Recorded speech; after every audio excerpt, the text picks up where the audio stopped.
Boom. Ladies and gentlemen, we are live. That is right, folks. We are live on a Wednesday night. So you know what that means out there. It means we got AEW on tap tonight. We are the Wrasslin for Life Network. We do this for all the shows. We're strapped in for the go home show for AEW Dynamite tonight. The go home show for Double or Nothing. Got there. We got so much coming your way. We got so much to get into. We got so much to talk about. Is Punk back? Is Punk not back? What's going to happen with Tony's next announcement? Where's the show going to be? What are we going to talk about? Well, we're going to talk about some wrestling here tonight, folks. It's going to be a fun one, so grab your snacks, grab your feel-good, put a smile on your face, strap in, strap on. We got 2+ hours of AEW coverage tonight. Do not go anywhere. Let's go.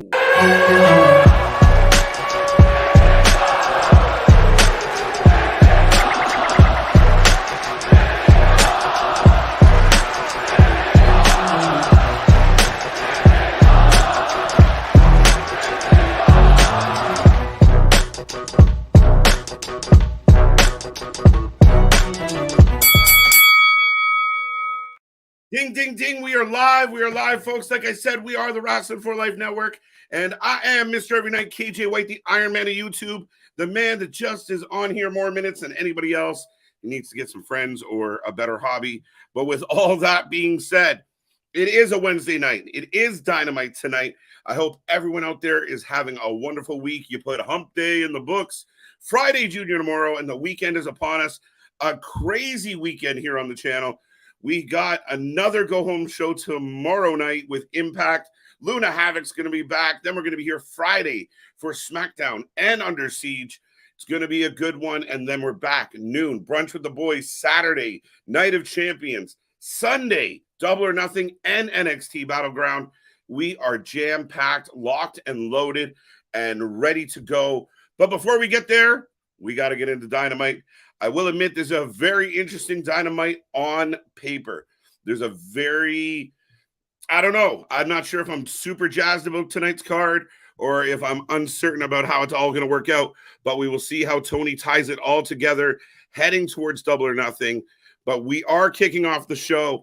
I'm getting the opening scenes, the opening credits, whatever you want to call them. But like I mentioned, folks, I hope you're feeling good. If you're new here, make sure you hit like, subscribe. Check out all our links below. We're on Instagram, Twitter, Discord, TikTok. We have our merch. We have a whole bunch of other stuff coming your way, folks. And Dynamite is kicking off because we do have some pyro. And I am interested to see how tonight plays out. But remember, folks, there is nobody that live streams. Oh, we're kicking it right off, of course. Orange Cassidy, the AEW International Championship. All right. There's Jane. I don't know how I feel about it, but there's Jane. Dun, dun, dun. All right, so Orange Cassidy coming to the ring. If you are new here as well, we take a prediction for every match. We take a rating out of 10 at the end of the show, so let us know what you are thinking. Don't be shy. Say hi in the chat. Blow it up. Keep that chat going. We've built this channel on the family we've created here, and we love it. But I'm interested. I'm curious about this because I didn't expect to be starting off with Orange Cassidy tonight, but maybe I should have known better. Taking on Kyle Frazier. But we're going to get into it. We're going to get into it real quick right now. I see some people filing into the chat. I will get to that chat as Orange Cassidy is pulling his belt out of his bag. Pause. Anyway, with all that being said, we will see what this match brings. We are assuming, I'm assuming, this will be another win for Orange Cassidy. Now, Orange Cassidy is in a unique position coming up where he is defending his title in a 21-man battle royal. Is this the out? Is this finally the way to get the belt off Orange Cassidy? Kyle Fletcher coming on out, representing Aussie Open.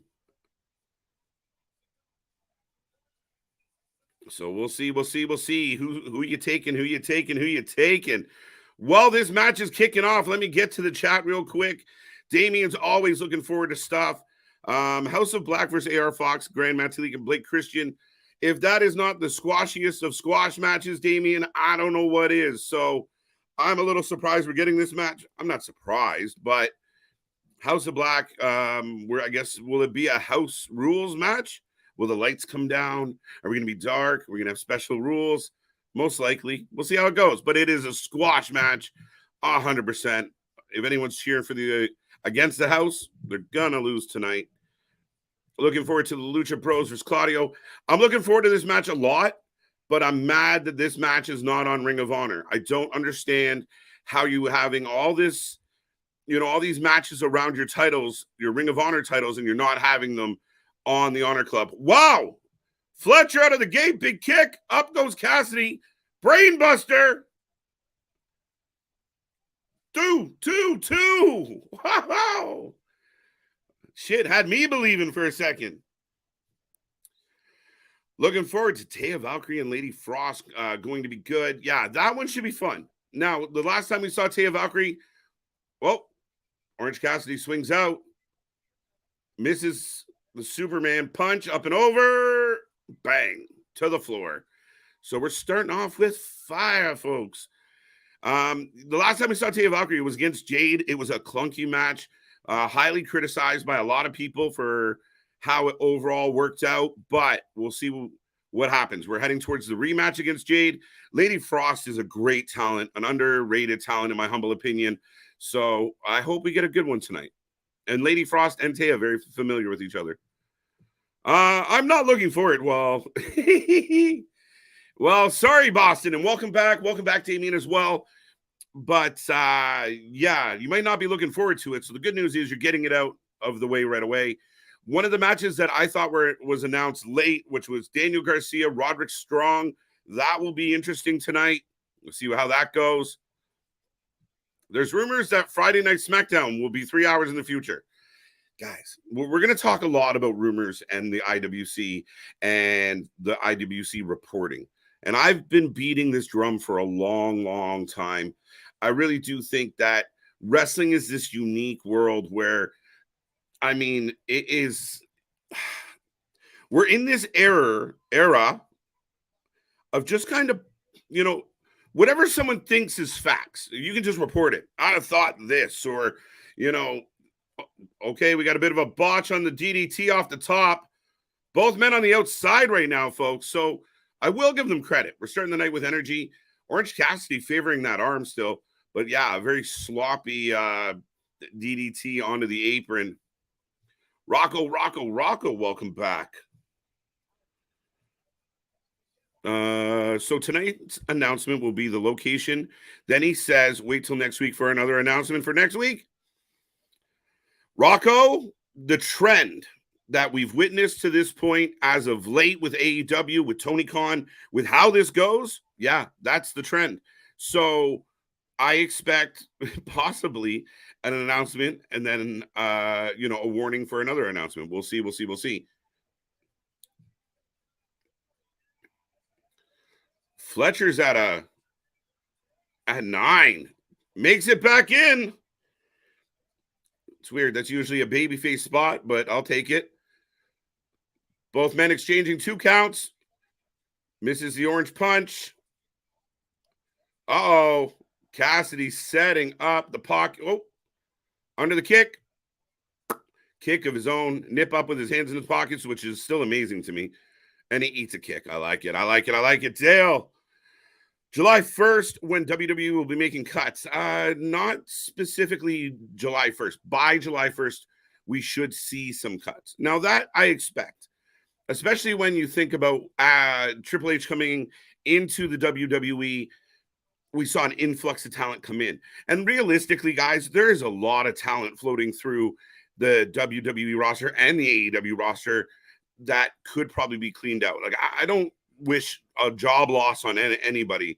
However, both companies have a plethora of talent. So cleaning things up is a natural way, the way it goes. You have talent there that, you know what, you might be doing them a service by releasing them from their contract, letting them go elsewhere. They might find some success. They might be able to work themselves back into a contract. But yeah, I highly expect cuts of all kinds, especially with a merge. Like as we work through this merger and Endeavor and the UFC and TKO and WWE, wow, big vertical suplex. You expect to see that redundancies will be cleared out as far as you don't need two marketing teams. You don't need two administrative teams. Like the thinning of the herd will happen. I have just gone to Pitcher and Pitcher, folks, by the way, if you're watching right now. We will keep you up to date, or I guess I will. I'm so used to saying we. OC for the win. Yes, OC for the win. Guys, we are in a fantasy league, and OC is the captain of the Wrasslin for Life fantasy team because he wrestles in more title matches than anybody in wrestling. Whether you love him or hate him, them the facts. I got to ask the guy running the league how Battle Royal works. Do we get 20 wins if he pulls it off? Boston, how you doing? How you doing, buddy? Welcome back to the show. Boss Monster in the house. Never a bad time when Boss Monster's around. No, Nick, believe it or not, Boston, Wednesdays are usually Nick's night off. Now, my buddy loves the warmth of that spotlight. So most Wednesdays he ends up finding a reason to pop up on. But yes, it will most likely be just me throughout the course of this evening. But hopefully I can entertain. I don't do like the what as well, but we'll get there. We'll get there. Real wrestling boss says, I don't know. I got a man with his hands in his pockets, so maybe not a good time for that argument, Mr. Boss. Never fear. Larry is here. Welcome, Larry. Got OC for the win. That makes sense, Dale. I agree with you on that one. Unbroken is back. Welcome, buddy. How you doing? It's on, baby. Whoever loses the prediction this weekend has to dye his beard blue for a week. You're just coming up with the stipulations on our behalf. Now, for me, a blue beard, probably not the worst thing in the world. It would have been nicer during the Maple Leafs playoffs, but those are always short and not so sweet. So we'll see how that goes.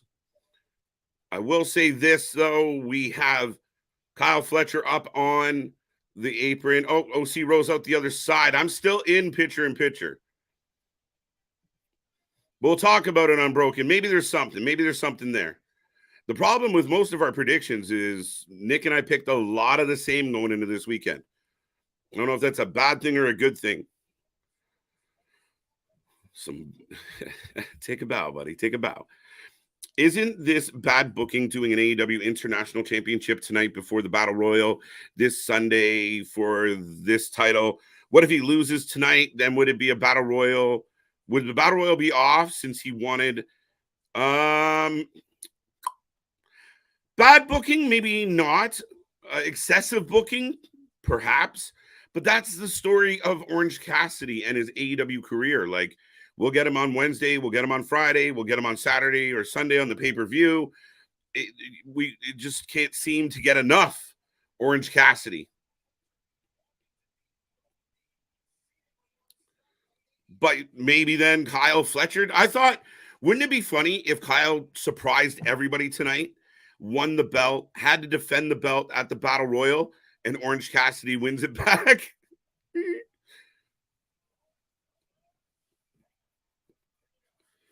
Rocco got that one. Gilly, how you doing? How you doing? Good evening, KJ and the chat. Orange Cassidy, the Roman Reigns of AEW. No. I get it from a winning standpoint. Yeah, we'll go there. We'll go there. But no, I don't. Yeah, he's like the mid-card Roman Reigns of AEW. Put it that way. I'll give you that much. Unbroken, thankfully, I have no nerd. Beard makes more sense, Larry. I'm with you, buddy. I'm with you, buddy. So right now, I got Orange Cassidy trying to slide back under the bottom ropes. Fletcher climbing to the top and yanking up Orange Cassidy with him, folks. I'm picking Fletcher because I have to. Well, you're going to be wrong because you have to. What is happening here? 1 second. Now both men on the turnbuckle. Orange Cassidy pushing Fletcher down. Okay. Catches Orange Cassidy, so Fletcher showing off a little bit of power. Oh! Sit down Michinoku driver. And we got a big 2. We got a big 2. We got a big 2 for sure. I predict OC will again, and everyone will be half annoyed. I predict OC will win again. Okay, that makes sense. I'm not going to argue with you, Unbroken. And I'm not going to be annoyed because I got him in my pool. I'm wondering if the Battle Royal, like it's going to be Pac as the 20th entrant or someone else that we haven't seen in a while, and there's a big win that happens. And that's your way of getting Orange Cassidy to lose the belt with never getting pinned, right? Because then that will become the story. He'll probably win the title back within a week or two, and everyone's happy, at least in Tony Khan's mind. I'm on the way home. Who kicked off the show? JV. We got Orange Cassidy. We got Kyle Fletcher in the ring representing Aussie Open. Of course, we are also heading towards Forbidden Door 2, guys. So we are going to see an influx of New Japan talent and international talent kicking around, popping in and out. The challenge for Tony will be making sure he can keep momentum to his shows, continue to build storylines because he has 2 other big pay-per-views on the heels of it all. Wow, a little bit of a botch on the kick in the corner. Orange Cassidy with a reversal into a brainbuster. And both men are down. Oh, Fletcher was good. It was a good movie with Chevy Chase. Built a restaurant in Canada. It's a true story. Chevy. Fletcher is so damn good, and they are going to have him lose to a guy with his hands in his pockets. Boston, it's true. But after all these years, arguing it and being mad about it and being all over it is a really big challenge. So it's kind of like, you can't beat it, just join it. Funny, once upon a time on this channel, Nick loathed Orange Cassidy. And then I kind of sold him, another botch kick. Like, that was brutal on another Michinoku driver. 2, roll through. We're trying to get it up. Got him up into the tombstone position and into a tombstone. Now, folks, you know I'm going to get mad. He's picking him back up. A tombstone pile driver is a deal breaker. Now he's got a jumping, twisting tombstone, and you kick out. You know how I feel about that. If you tuned in here for a second, you guys know how I feel about that. The tombstone should be sacred. You land 2 tombstones, one that you took the time to jump in the air and twist. Woo, get out of here. That's a deal breaker. Match over. Undertaker should appear in the ring right now and fuck up both these men for that. Who's Lady Frost? Lady Frost is a very talented woman. I believe the story was that she, was trying out for WWE at once upon a time. They kind of passed on her because of her age. She went on to Impact, a lot of the independents. She's highly talented, highly athletic. I like her a lot. I even like the Lady Frost gimmick, but she hasn't found her way since leaving Impact. So she will be fun to watch tonight.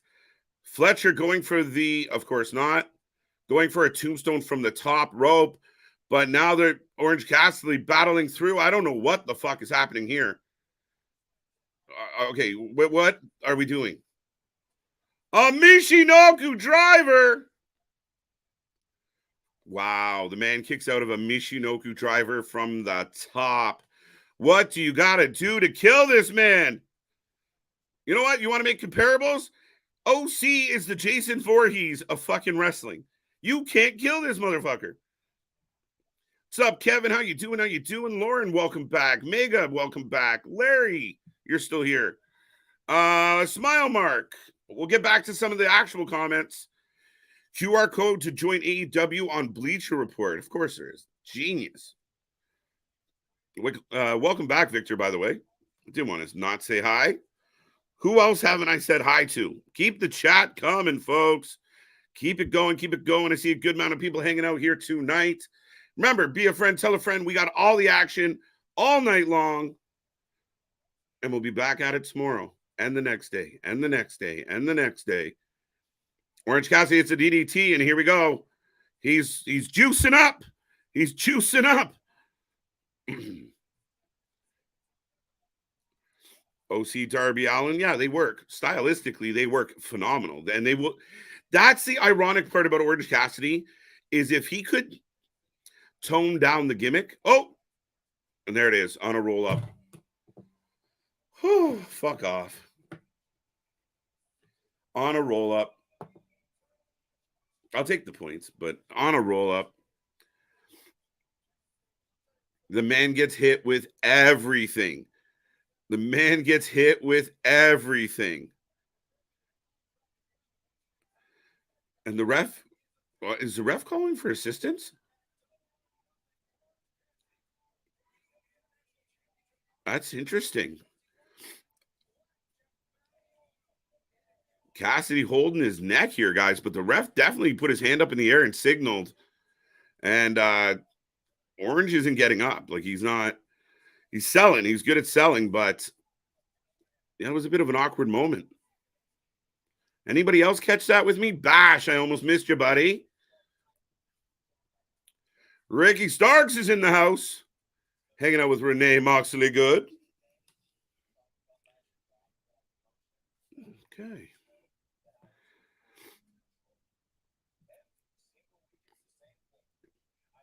So close. I don't know.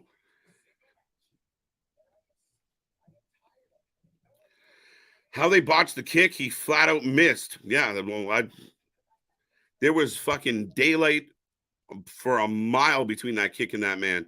So, yeah, not good.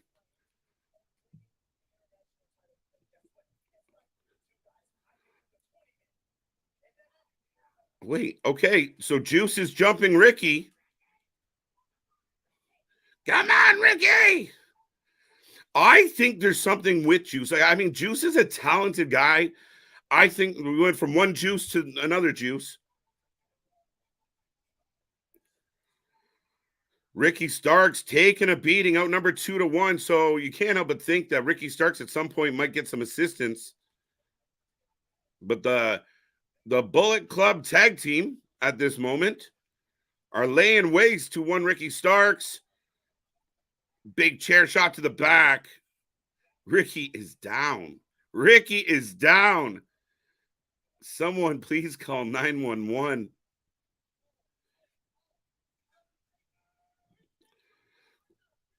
That match was entertaining, but holy fuck, Orange Cassidy gets his ass kicked and then boom, roll up. It's hard. It's hard to take. I mean, if you're trying to be where people talk about real wrestling, sorry, boss. To me, you struggle with that in those moments of you can't throw the kitchen sink at them and not beat them. Like the number of guys that look bad because they get fucking just rolled up by Orange Cassidy. They threw their best shit at him, couldn't beat him. Like, I guess that's the story of Orange Cassidy, right? He never quits. He never dies. He never gives up.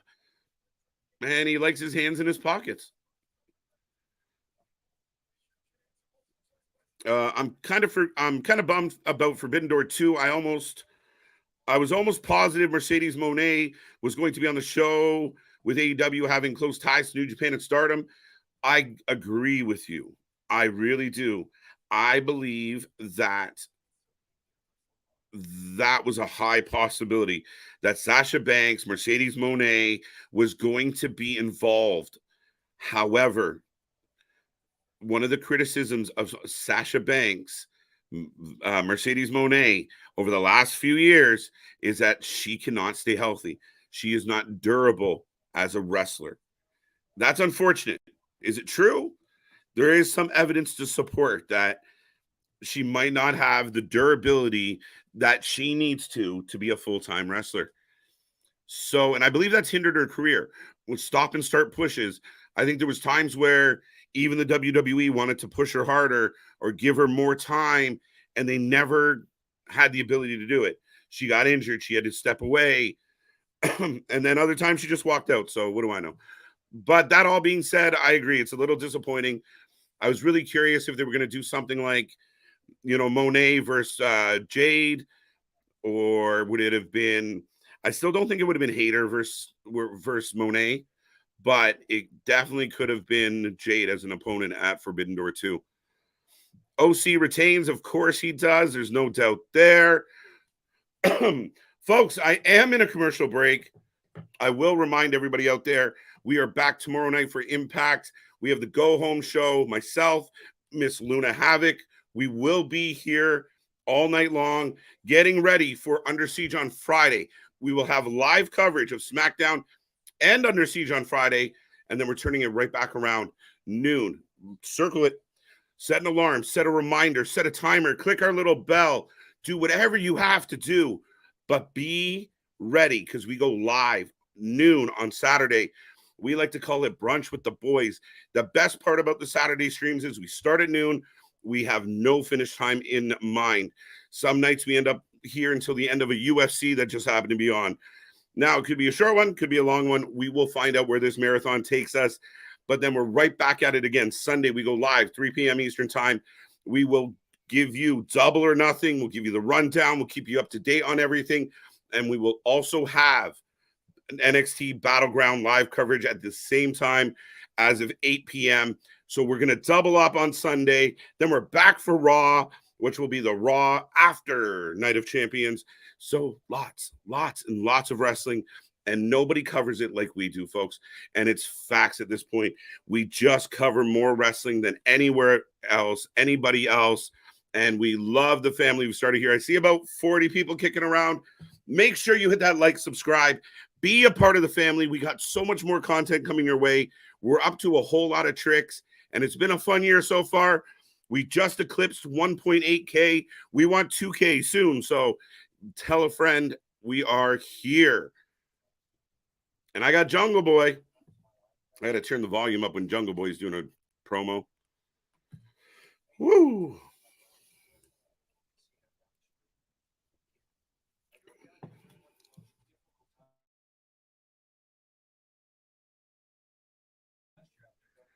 All right. Thinking Luchasaurus might win the TNT ladder match, screw over Christian and climb the ladder himself. That'd be funny. I don't know if a person that's not officially in the match can win it. However, we're getting a contract signing for an unsanctioned match, which we will talk about. I want to know what the fans out there think about this because I'm perplexed.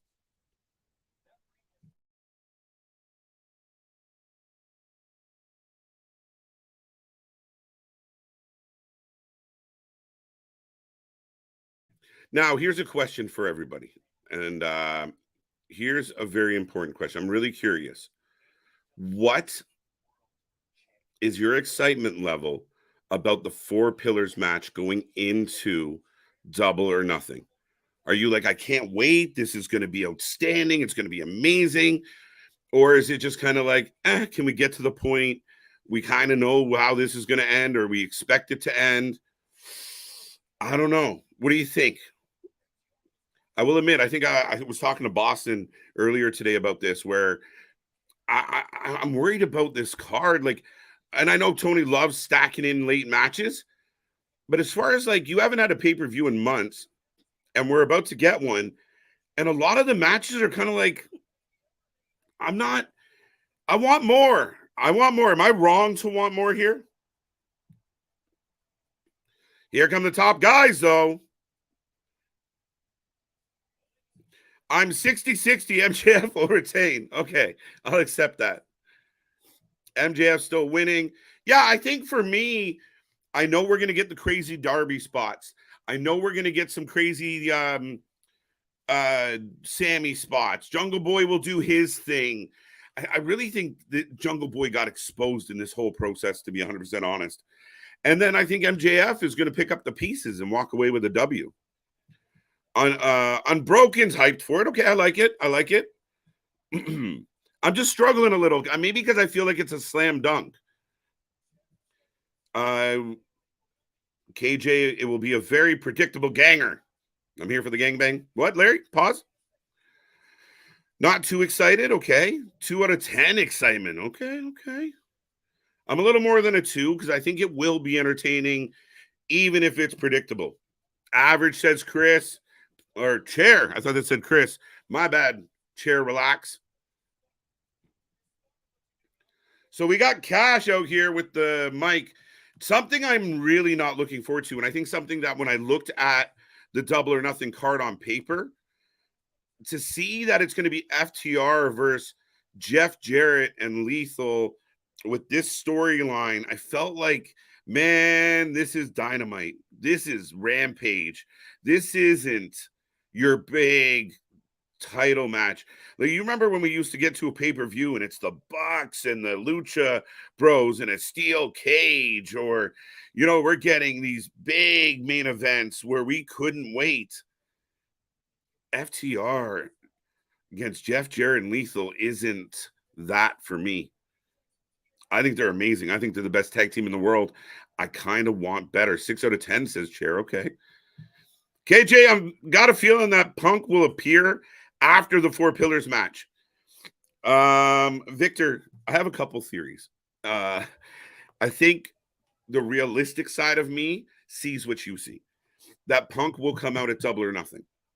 That's what I think. We'll see what Tony's announcement is about the arena. All reports that I read today has said that CM Punk will be at the debut episode of Collision, which makes a huge difference for that show. Now, if you guys have been watching our streams, you guys know I've been taking a lot of shit from my buddy because he says where there's smoke, there's fire.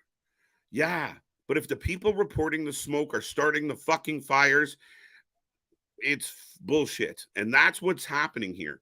And I heard a guy that I respect on YouTube talk today about it is absolutely a pandemic, this overwhelming groundswell out there in the IWC. You have all these reporters, quote unquote, that are taking thoughts, and even some old school respected reporters that are just taking thoughts and then report them as facts. CM Punk's not going to be there. CM Punk's an asshole. CM Punk's hated by everybody. But they're just based like field. There's no substantiating evidence to any of this. People are shitting on Tony Khan. And listen, I'm not a Tony Khan sympathizer by any stretch. But people are shitting on Tony Khan. Oh, well, why did he tell us that we were going to be in Chicago? He didn't. The dirt sheets did. Why did they tell us Punk was going to be here? He didn't say shit, actually. He didn't come out and say we got a new show with Punk. Dirt sheets did. Rumors did. It's all based on, he was on the press release, and he wasn't on the press release, but nothing substantiated. Oh, shit. Mark Briscoe just slapped Dax. Is there any way that the FTR are going to lose these fucking belts on the weekend? Oh, my God. Sorry, that was my IWC fucking rant for the day, but there's probably a couple more in the chamber. I'll get back to Victor's question. I got on a tangent there, but I got distracted by Mark smacking Dax. Punk are close to FTR. So wouldn't it be fun? This is my favorite part of the show. I've changed my mind about everything. Mark Briscoe is a huge drop ball by Tony Khan. He pushed Karen out of the way. He he smacked the fucking taste right out of Jarrett's mouth. Mark just letting Lethal know he's tired of this bullshit, and the Giant just shrugs. What do you got the big Giant for if a man can just walk up and shake your face? This whole shit sucks. Sucks. It really does. It really sucks. Sucks. I got fucking Karen Jarrett on my TV in 2023. What the fuck is happening? KJ is living in my future. Spoilers. There you go. There you go. But back to that comment about Punk. Now we got Sammy in the back with Renee Moxley Good. So he's going to say the same shit. Are anybody surprised that we've tried to turn Sammy pure babyface? I don't like it. To me, it feels so unnatural. It's like Logan Paul as a babyface. It just doesn't fucking work. He yeeted her ass. Yeah, exactly, Joe. He just fucking chucked her. Get out of here. Oh, it was my favorite part of the show so far. What's this guy talking about? I hate these fucking speeches from Sammy. I hate them. I want to like it. I want to like it. What is he doing? But anyway, back to the point. Would it not be fun? Would it not be interesting? Would it not be a big fuck you to the entire IWC and all the haters, all the detractors, all the amateur reporters out there, that if during Anarchy in the Arena, the reason the Elite lose is Punk returns with FTR say, or maybe and somebody else, I don't know who else they could bring. But what if that is the twist? What if that was the swerve? What if that's the big pop for Double or Nothing? Fucking sign me up. Now, everything that's been reported about the bad blood and the childishness and the bullshit will probably prevent that from happening, which makes me sad. It makes me sad in my heart because I really do think that the boys could do really good business if they would just grow up. Will Smith. Yeah, he Will Smith them fucking hard. He ain't playing around tonight. But we are getting the House of Black, folks. We will take a prediction on this match if you want to waste your time typing, because it's going to be the House of Black. We know it's going to be the House of Black. They got this squeaky babyface trios team from Ring of Honor. The ironic part, I talk about this a lot because we cover so much wrestling. Like, we watch a lot of Blake Christian. He is an outstanding heel on the indies. He is a terrible babyface on Ring of Honor. It's just facts. It's just the way it is. But the House of Black coming out, one of my favorite entrances in wrestling. Can't really complain. With that, Colton, how are you? How are you? How are you?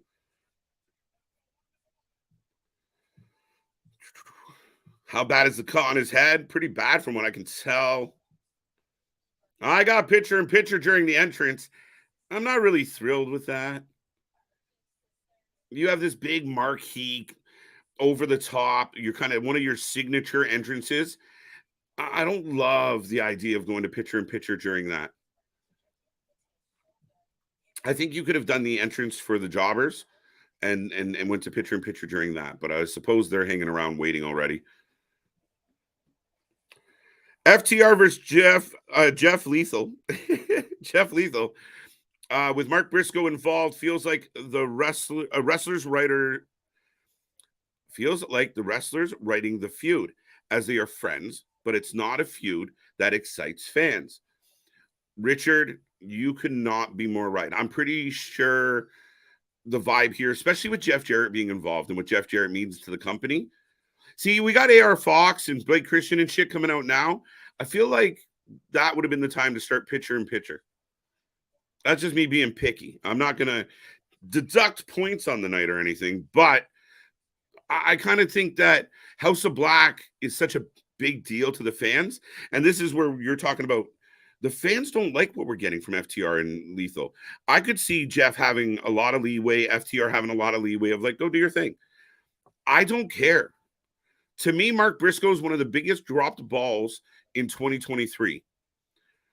I think Mark Briscoe had an opportunity to have gold around his waist, and it means something. And it really matter, and it really be a big deal. You tune into the Ring of Honor pay-per-view, you know the tragedy that Mark is overcoming. You know, the story is so poetic and so perfect. And all Tony had to do was, I don't care what belt it was. My preference would have been Claudio, you're dropping the belt to Mark. Because if we were all tuned into that pay-per-view and Mark Briscoe hits that 1, 2, 3, everybody in the audience would have jumped, popped, cried. We would have been on stream emotional. It would have been fucking beautiful. It would have been one of those amazing wrestling moments. And Mark Briscoe's charismatic. He's dynamic. He's great in the ring. This is a guy that could have a belt on his shoulder. And even if it is a Ring of Honor belt, I personally thought, fuck it, give him the TNT title. Make him make the TNT title relevant. Because let's be real, the TNT title hasn't been that relevant for quite a while. So, yeah. All right. Where are we going with this? I'll be back. All right. The Dijacinators, that's Nick's shtick. How bad has got that one? What's up, Colton? Who else we got in here? Trying to catch up. They are both fighting for Mark's love. Yeah, like grown-ass men. He's our friend. No, he's our friend. These guys are in there pushing. Well, one of them is fucking 50. I think it's a bad look. Y'all can tell me if I'm crazy. And if any of the fans out there don't know what I'm talking about, you can Google it after the show. But honestly, is it fucked up that we're getting Global Force Wrestling? That we're getting Impact TNA circa 2009 in 2023 AEW? Is that really like what the vibe you want to give fans? By the way, this match has kicked off. Blake Christian's in the ring with Buddy Murphy. And these are two guys that would tear it down. I'm a huge fan of both Buddy Murphy. Think Buddy Murphy's highly underrated. And Blake Christian's outstanding. Matt Talik to the top. Taking down Blake. Not Blake. Buddy. Buddy. House of Black wins the BCC challenges House of Black and the Elite for a three-ways trio. I don't think that's where it's going, Richard. We're already tied up with Anarchy in the arena. And Tony doesn't want to put too much shine on the House of Black. With or without those belts, up until last week where they started doing like this house rules. Wow. Brody King annihilating AR Fox, chucking him. And here's a guy that I think could really challenge for a world title, as well as Black. And Murphy for that right too. Let's not leave Murphy out. Blake Christian gets caught by Brody King and pancaked. Is the HOB fighting jobbers? Yes. They are fighting a trios consisting of Blake Christian, Grand Metalik from WWE fame and other places, and we're also getting AR Fox, who I kind of like AR Fox, but it is what it is. They're about to get destroyed. The crowd's really quiet. Like, nobody's into this because, it's not good. It's not great. Kane's getting swept tonight. Panthers up 2-0. Holy shit. What are you going to do about Florida, Mark? Pissing me off. 2 overtime wins, a 1-0 win. Sergei Bobrovsky. I mean, this guy signed a huge contract years ago. And all that was ever talked about was how he never lived up to that huge contract. And here he is, putting on a Conn Smythe-worthy playoff. So the Canes are a good team. And, you know, Florida's just, it's a funny thing with playoffs. The team catches fire, catches momentum at the right time. And here we are. So same thing happened in Dallas. Dallas shit the bed last night, and they're on the verge. So we're going to get potentially a Florida-Vegas final. Who thunk it? You know, I remember growing up as a kid thinking, you know, one day I wish I was in Florida or Vegas for some hockey, which I mean sounds wonderful, but unexpected. He said dropped balls. Ha ha ha, boss. Let's go Panthers. Yeah, you know what, Victor? I can't even hate. They got through Boston. They smashed my Leafs. Again, just amazing the amount of one-goal games, and that's what it takes in the playoffs to find ways to win in those really tight games. Brody King's such a fucking monster. Just annihilates. You got Blake Christian and Matt Talik on the outside, like, strategizing. Oh, AR Fox putting Brody over the rope. And we got a melee outside, so you know what's coming. Oh, wait. Oh, no, everyone's repositioning. Okay, we're taking a minute. AR's taking a minute. Come on, guys. Let's go. Let's go, AR. Oh! An implosion senton to the floor. Julia Black just looking great, but not happy. She's one of them ladies, you're okay if she's mad at you because she still look really good when she's pissed. KJ, Big Nick, what's up? Jordan, how you doing? Yeah, big shout out to Big Nick. You know, the stream's never quite the same without my tag team partner and CJ Cliff. Luna, who will be here tomorrow. Shout out to all the family. Shout out to everybody out there. I appreciate you guys tuning in tonight. We are coming up to just past the 45-minute mark or so of the stream. So we're closing down on the first hour, a very interesting first hour of AEW Dynamite. I don't hate it, guys. Like, I'm not like, oh, this is terrible. I can't wait for it to end. I might have things to nitpick about. Okay, so wait, sorry. I got Malachi sloppily slides into a leg lock or heel lock by the looks of it. Murphy's already got the standing Boston Crab. Blake Christian kicking Murphy. Murphy don't give a shit. And all right, now Brody's got the choke and everybody's dead. So there you go. Triple tap out. Okay. You know, where people, these are one of those moments, right? We talk about the battle, the tribalism in wrestling. And people will say, you know, if you're deep into the AEW camp, you'll say, you know, that WWE, it's fake and it's bullshit. And we, I want the real wrestling. And then you tune in and you're like, okay, this is good. We're wrestling. Okay, I can take that. But then you get like a super choreographed finish to a match. All right, you grab him. Okay, now you grab him. Why didn't the first guy tap out? Like, why did he wait till like, all right, is everybody in position? Oh, now I'm done. Like, find a better way to get to the ending. But House of Black gets the win if you are tuning in. And that's a big, I guess it's a big win because they got to win on TV. That's about it I can say about that. As we get a replay of Kenny and Moxley and this ongoing rivalry. I mean, you do get to brag a little bit about long-term storytelling with this one, just because you remember Moxley's first moment in AEW surrounded Kenny Omega, that big moment on the poker chips. So this is a long time in the making. Of course, the steel cage match, a lot of people liked it last week or 2 weeks ago. I will point out, for those who are mad that Brock Lesnar never explained himself, Don Callis has yet to explain himself, other than he woke up one day and got sick and tired of Kenny, which could happen.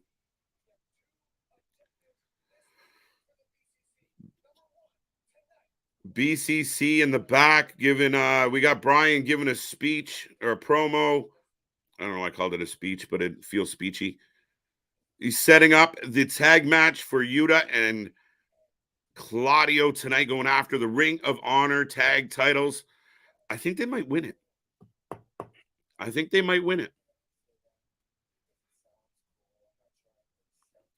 Here comes Jon Moxley.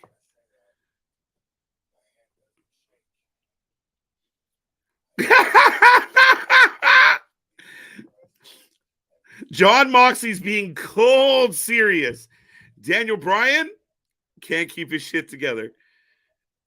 He's actually got, and I think Cesaro's grinning a little, but Bryan clearly fighting it.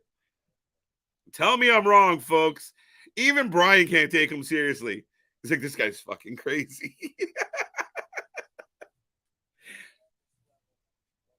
I will say this about Jon Moxley. Whether you love Jon Moxley or hate Jon Moxley, he is convicted. He is completely entrenched in this, whatever this is. It's boring as shit. They should have just let Daniel Bryan do all the talking. Look, he's laughing again.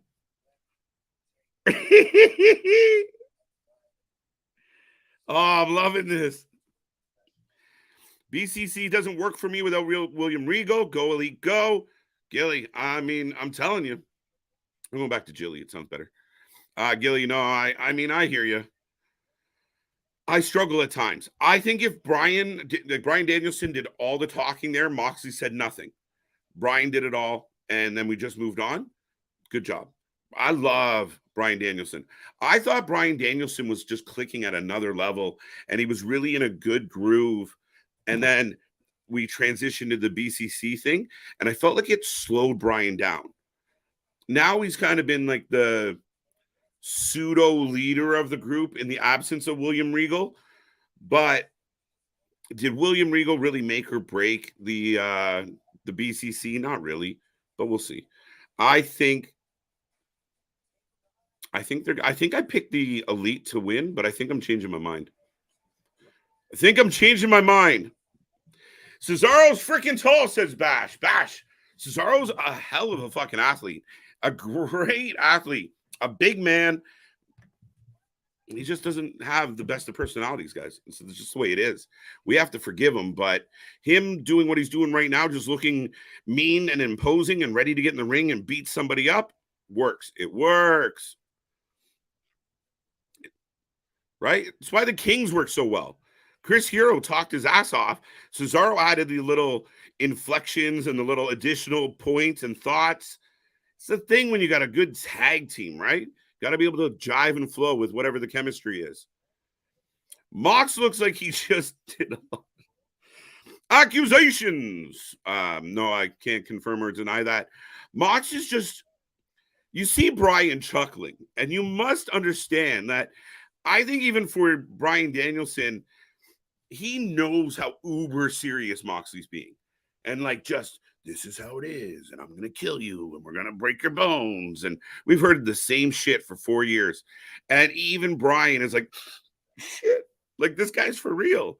And yeah, it's funny. That killed me. Watching Bryan kind of pop there made my day. Moxley sounds monotone, boring.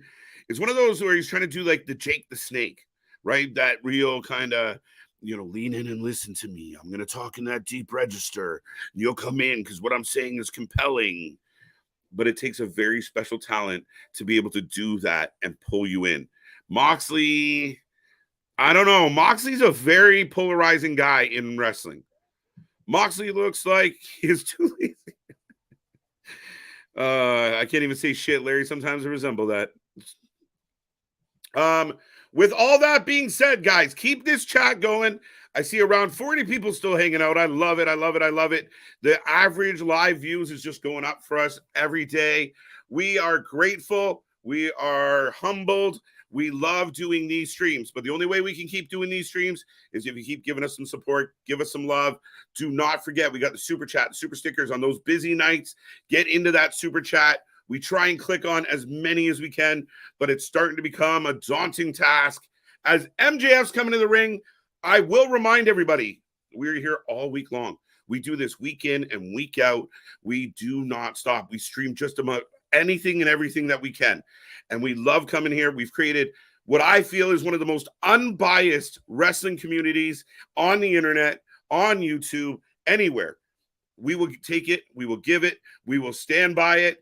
And I mean, depending on how everything works out, you guys have seen me and my boy argue, scream and yell at each other, bicker like a married couple. And I love it. I love it. In the absence, I almost need a soundboard when he's not here. Bobby, welcome back, by the way. What? MJF, come into the ring. But yes, folks, make sure, like, subscribe, check out all our links. Find us on Instagram. Find us on Discord. We're trying to wake up the Discord. We officially hit 100 people in our Discord. We're just a little bit of a quiet bunch. My excuse is I'm trying to figure out what the fuck Discord is. Your AEW show is further ahead of mine. It happens. It's a Canadian thing. Sorry. Boss Monster. I love that. What?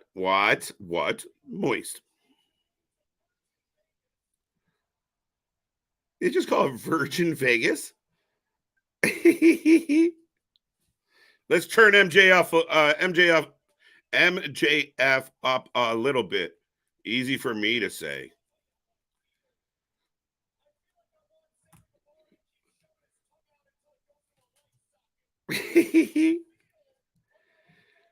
Uh, 370 bench press MJF has. All right, okay. Now, did we see that or did we just report it? So MJF is telling us how he feels right now. You can have that. Even when I'm mad. Mad about everything, Boston. He might not be. Don Callis is Mr. Mom. Listen, Nick threw out a crazy fucking theory, and we talked about it. If Don Callis somehow was, we thought he screwed over Kenny for the BCC, but it turns out he screwed over Kenny for Mr. Kennedy. Sorry, I had to. He screwed over Kenny for CM Punk and friends. I don't know. Feels like a reach. But man, it would blow my fucking mind. He's a legit gym rat. I believe you.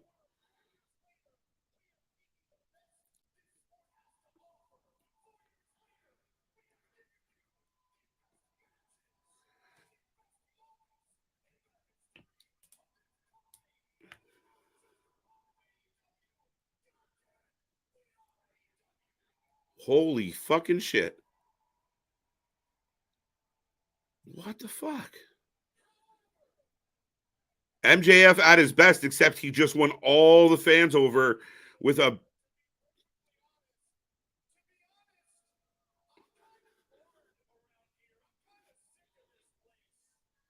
MJF's kind of bored. What a babyface fucking speech he just banged the fuck out.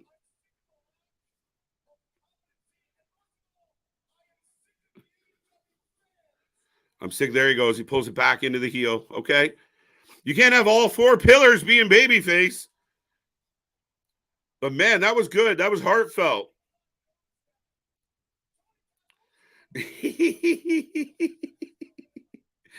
Right? Maybe.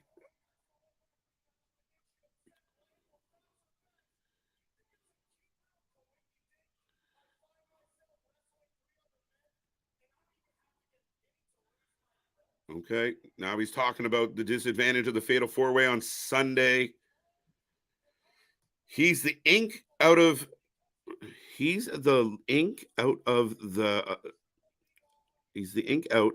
Elite. I don't know what you're saying. Come back. Contacts. Help me. David, welcome back. MJF is a legit gym rat. He deserves a legit ring rat.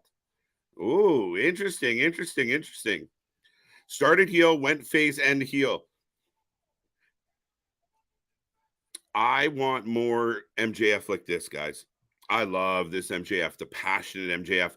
I feel like this whole story, this whole four pillars, I'm all for a four pillars coming together at some point. I just don't feel like now was the time. I don't feel like Sammy. I don't feel like Jungle Boy. And I kind of feel like Darby is, just on how much Darby is loved. But I don't feel like all four pillars are at the same level. I just feel like MJF's up here. So to do this now just feels like now wasn't the time. Too early.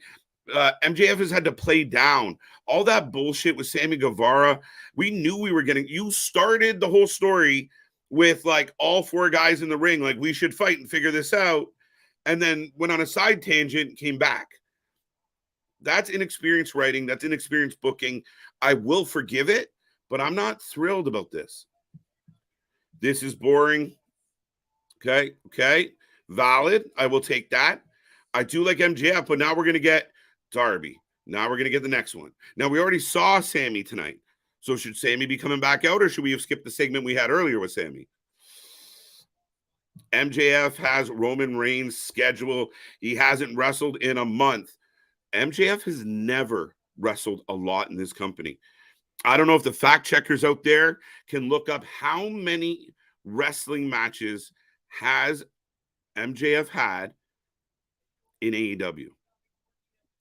I'm curious. 6 a year was he had? Maybe. Has he had 20 matches? I'm curious. Bonkers. Big Nick is taking a rest. Who's Canadian?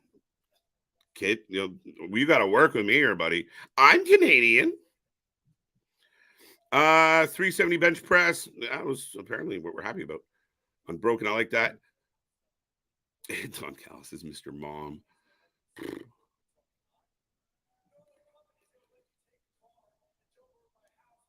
So who gives a fuck that you jump over your house with a car? You're in a wrestling match. Darby has been the best one in this. If this was straight up Darby MJF, I think I'd be a lot more jazzed. I don't know about that, boss. Which I mean, I appreciate the fact that you can be honest within the company that you're a big fan of. I think the match unto itself is going to be entertaining. I think it's going to be a bit of a train wreck, but it doesn't feel like the main event of your quarterly pay-per-view. I don't know if I'm wrong about that, but that's my take on it. What is happening?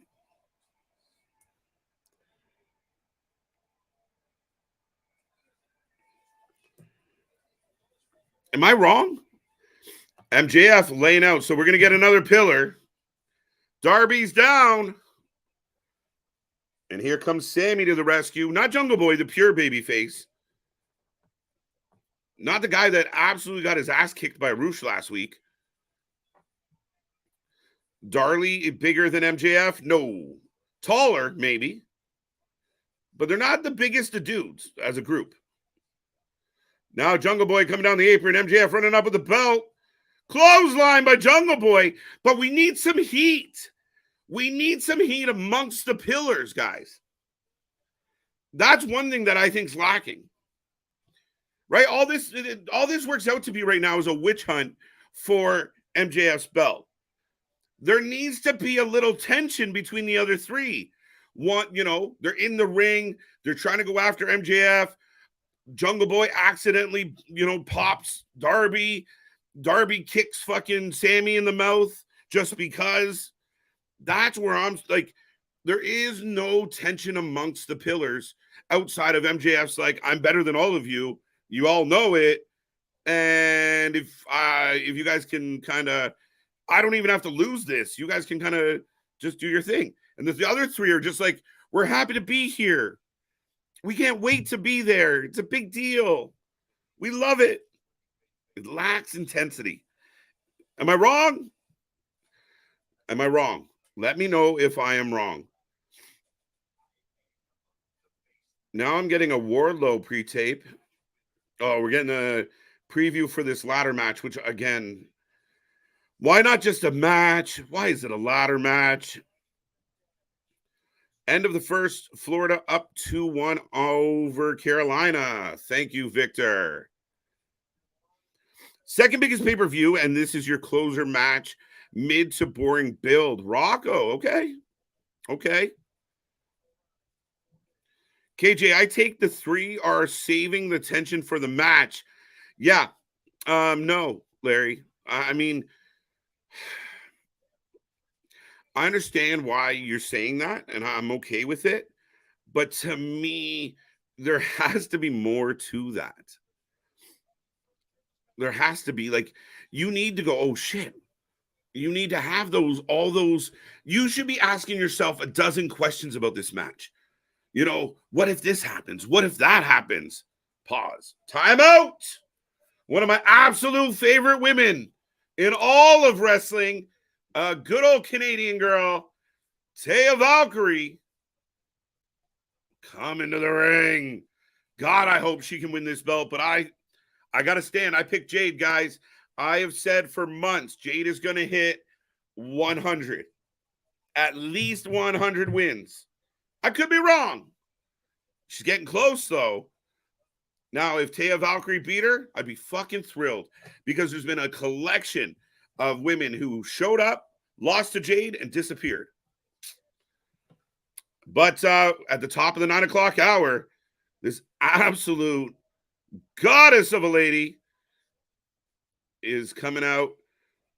And here comes Lady Frost.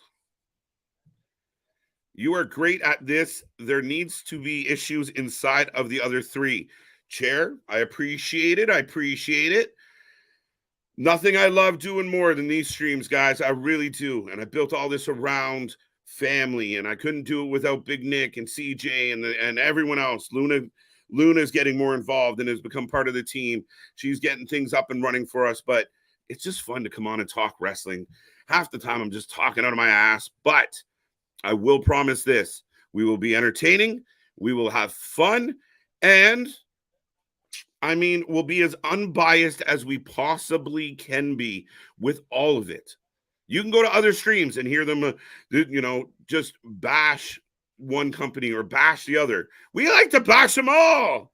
But most of all, we want to love the wrestling. We want to enjoy the wrestling, and we love doing it with you guys. David says, I don't drink money, but I'll take your word for it. I have no idea what happened there. Their beer sucks too. Whose beer sucks? Are we talking about Canada again?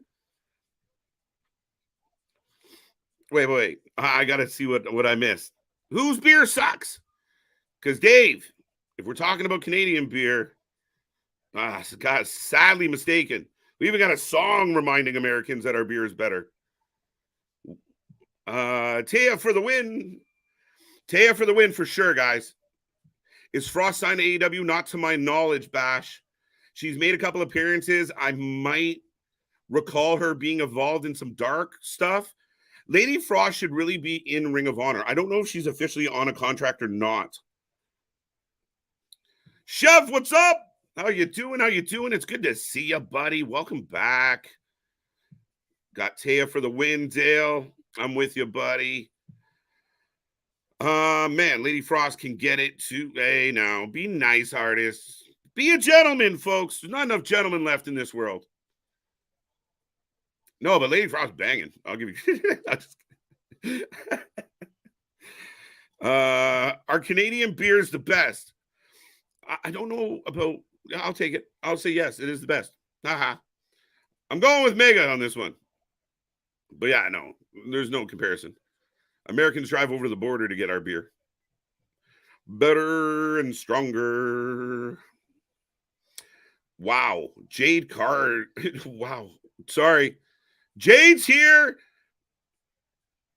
Who is the friend? Is that Layla Gray? That's Layla Gray, right? She banging too. Bud Light for the win. I like me a good Bud Light, but nonetheless. KJ White, Taya for the win. Kevin, I'm with you. You need Taya to pick up this win. I don't want her to lose this match on some hokey-tokey distraction roll-up bullshit. I really don't. Let Taya, the number one contender, win decisively, and let's move on. Make her look like a badass going into this match. Whether she wins or lose on Sunday, make me believe. Because right now, you haven't shown me a whole lot. And again, this kind of touches a bit on the booker as a storyteller, as a writer. He's inexperienced, right? Like, he could use some creativity around him just from a writing standpoint to kind of, this is how you arc a story. This is how you drive to the pinnacle of a story, to the apex. This is where you pull people in. And like I said with the last one, the 4 pillars as a concept on paper, a 4 pillars match for the belts is exciting. The way they've built this, not exciting at all. It feels like high school drama. Feels like 4 fucking seniors fighting over who's going to be prom king. Well, I guess nowadays, pick. Layla Gray is the baddie with the red hair. All right, thank you for confirming. She's had a few baddies, but Layla Gray, yeah, no. Hi, Layla. The peeps will be happy this Sunday. New TNT champion. Oh, Rocco making a bold prediction. I got picture in picture right now, folks. I will take a second if you are just tuning in because I see the numbers have popped. Make sure you hit like, subscribe. We are back tomorrow for Impact, the go-home show for Under Siege. Guys, I can't wait for Under Siege. The card looks good. We're going to main event it with PCO, my Canadian Frankenstein, and Steve Macklin. It's going to be a good one. No, KJ, it's a senior and 3 freshmen. Perfect. That's actually accurate. That nailed it right on the head, my buddy. CJ, Layla can get it. Hey, artist.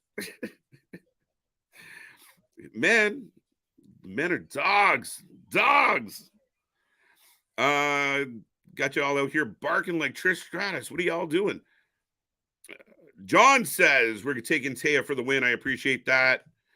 Welcome back, John, by the way. Good to see you, buddy. PCO artist happy about that one. Because if they announce the match 9 weeks before a pay-per-view instead of building to the pay-per-view, you're not wrong. You're not wrong, JV. And they could have done it systematically, right? And what I like is what my goal, if you were putting together a wrestling show, my goal is we got to get into scenarios organically. You got to make it look organic. Like this would really happen.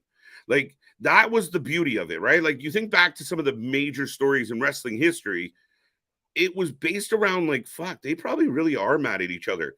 Hulk really does, Macho really does think Hulk's trying to, steal Elizabeth. That's legit. There's some, truth to that. Ask Hulk Hogan's black eye.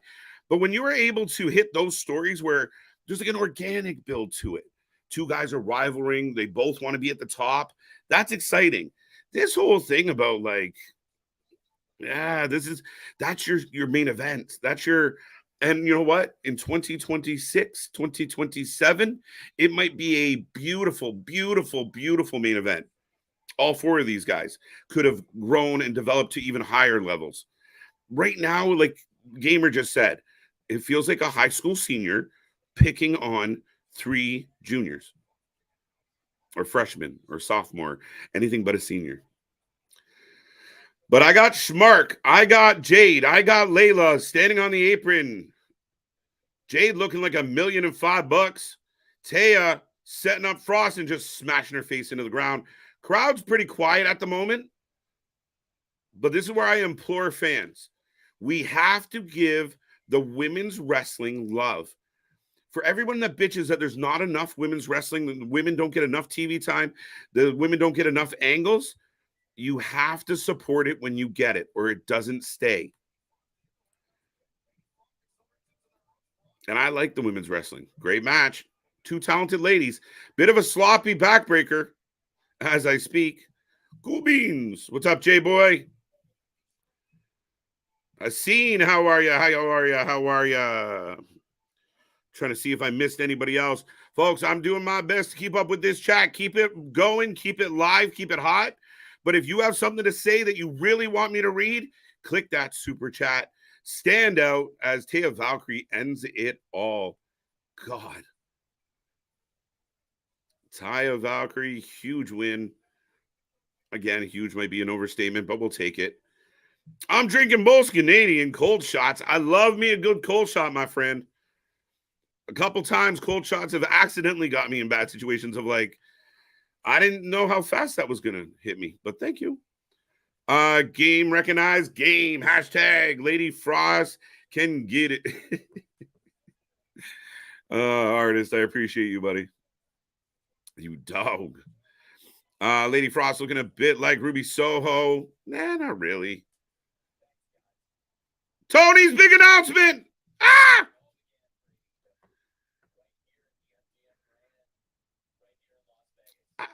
What is he going to say?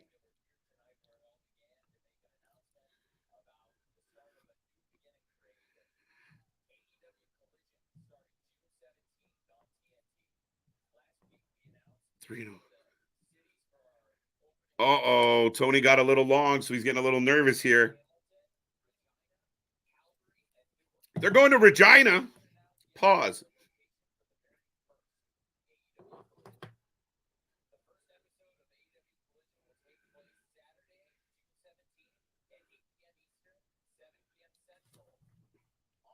Guys, I'm from the United Center in Chicago.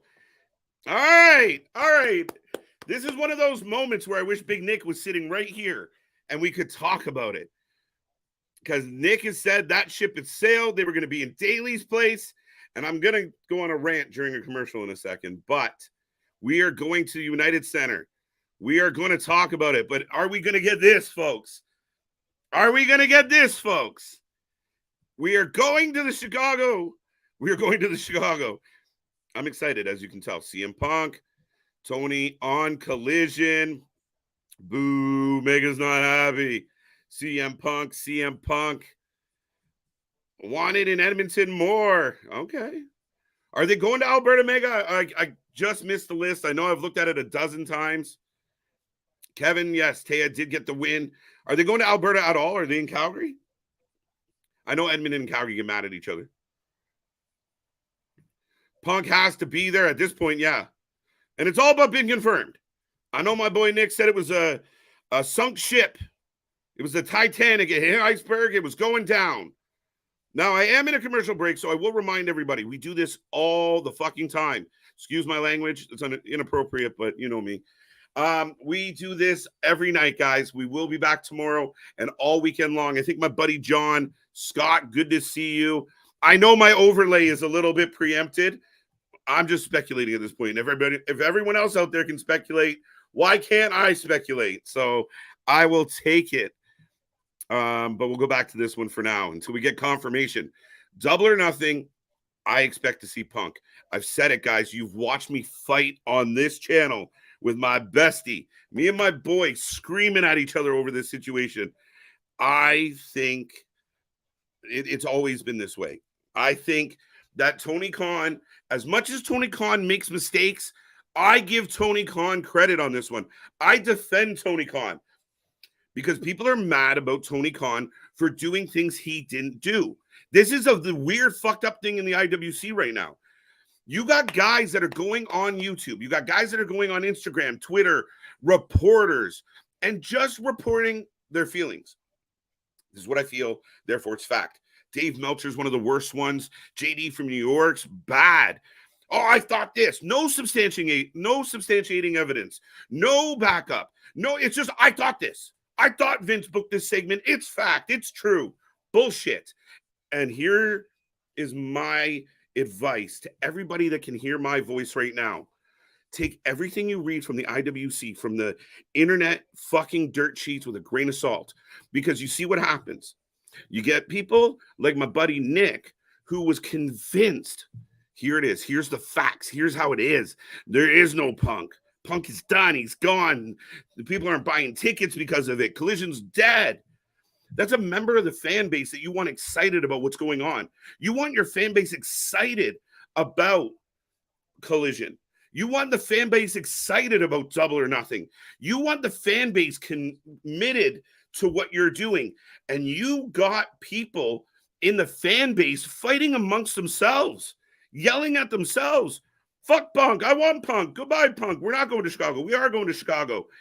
And a lot of the problem right now is bullshit, hack, fake fucking journalists who come on the fucking internet and there is no grounds. Like they can just spew it out. It doesn't matter. But too many people that are fans see that shit and believe it. The number of times I read, and now I got Adam Page. I don't want to talk over Adam Page. We're back from commercial break. But yes, now KJ is lagging behind us. Why am I lagging behind?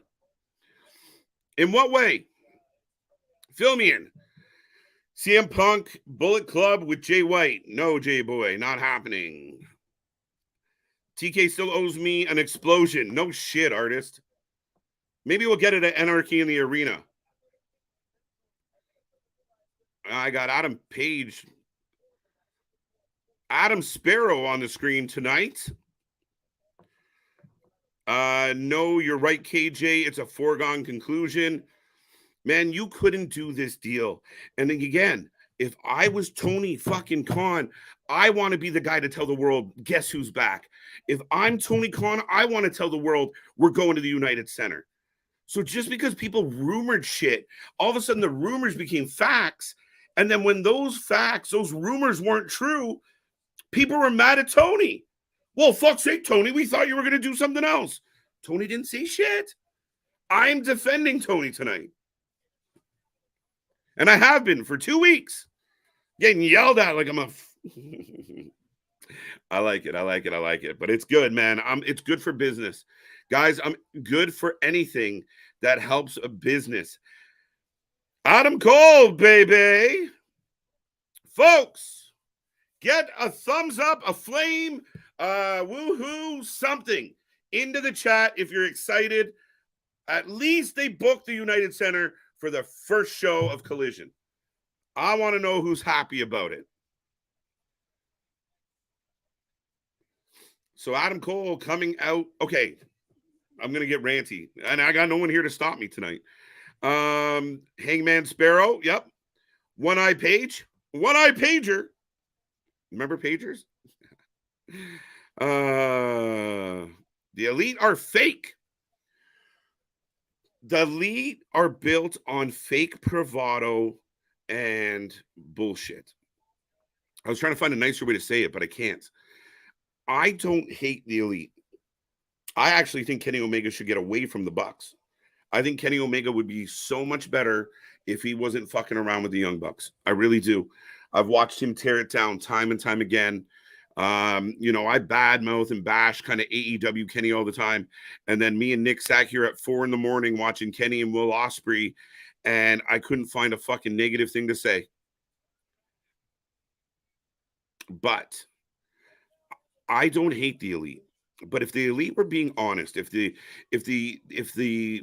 ravenous Elite fans could be honest, celebrate their wins, hold them accountable for their losses, be true fans, right? Like, it's like loving a band and they come out with some really good albums, but then that third album or that fourth album is just shit. It doesn't work. It happens. Not everybody bangs out perfect. And the Elite being held up in the highest regard, what they have done, what ended up happening was you forced everybody that was a fan or a non-fan to develop an opinion on the Young Bucks. Instead of just going about their business, they allowed everybody to start chiming in and comparing them to the best that ever were. And it was bad for the Bucks because they aren't there. They're more hype than actuality. Now, I got Jericho and the Jerk-Offs coming out to talk to Adam Cole and Roddy. Now, I need to ask the beautiful, beautiful people that are watching right now. I need some answers. We are having an unsanctioned match. AEW will not sanction this match. This match is not permitted to happen, but it's going to happen anyway. Fine. Why the fuck is there a contract signing for an unsanctioned match? Why are you signing an AEW contract for a match that AEW does not approve of? I've never heard of it. I've never heard of it, ever. And if I'm wrong, tell me. But I've never heard of a contract signing for a lights out match, for a fucking after dark match, for a fucking unsanctioned, unapproved, unsupported match. Am I wrong? The lamest low blow ever. Do we get anyone else coming out with Cole? I think so. I honestly think it might be O'Reilly and Fish. I'm not sure where O'Reilly's at in his recovery, but I do think it's a possibility. Thank you, Boston. And Damien. So they won't be liable. All right, Joe. They're not liable. They clean their hands of it. I think you're more liable if you go, they signed a contract. Now that's sanctioning this match. To me, a contract makes the match official. Opposed to two guys saying, you know what? We're going to show up and we're going to brawl it out. Was the contract. So AEW is not at fault for whatever we do to ourselves. All right. We're overcomplicating the uncomplicated. Two men show up with a beef. They fight. They go home. That's perfect. We don't need this bullshit.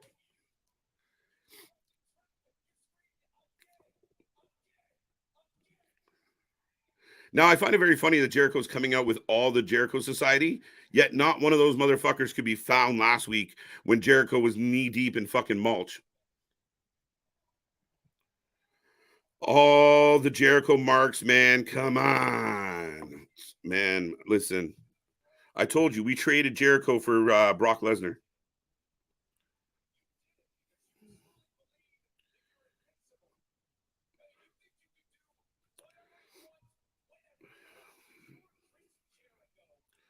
This is interesting. I like Cole here. I like what he's doing. A-Town down. Welcome back, buddy. Good to see you. Good to see you. Late for the party. Fashionably late, buddy. We're still rocking and rolling. Adam Cole giving Jericho a piece of his mind. I like this. I don't like Jericho's face.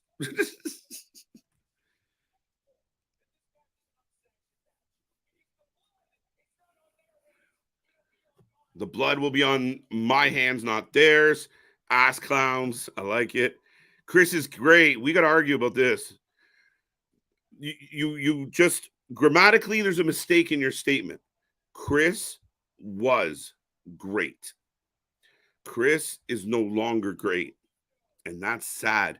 And Chris has also done what I just described about the Young Bucks, where you keep putting yourself on your own platitudes. You force yourself to be judged. You force people to critique you and put you, oh, well, is he one of the best? Like, where does he fall? When you continually pound your own chest and say, look at me, look at me, look at me, it's too much. I used to listen to Jericho's podcast all the time. But for me, personally, I like putting other people over. I've had people come and go on this channel, people that are still on this channel. I love putting other people over. You put all those around you over, and if you do a good enough job, the people that see you and listen to you and watch you will put you over. And that's where Jericho, the Elite, they tell you how great they are. They have a match, and it could be hot garbage, and they'll go, well, did you see that 5-star match I had? Wasn't it wonderful? Wasn't it great? I'm going to interview some other people that think exactly what I think. That's where I draw a line. That's where I have an issue. Adam Cole chance. Yes, Adam Cole's over as fuck, guys. And I hope he gets away from Jericho.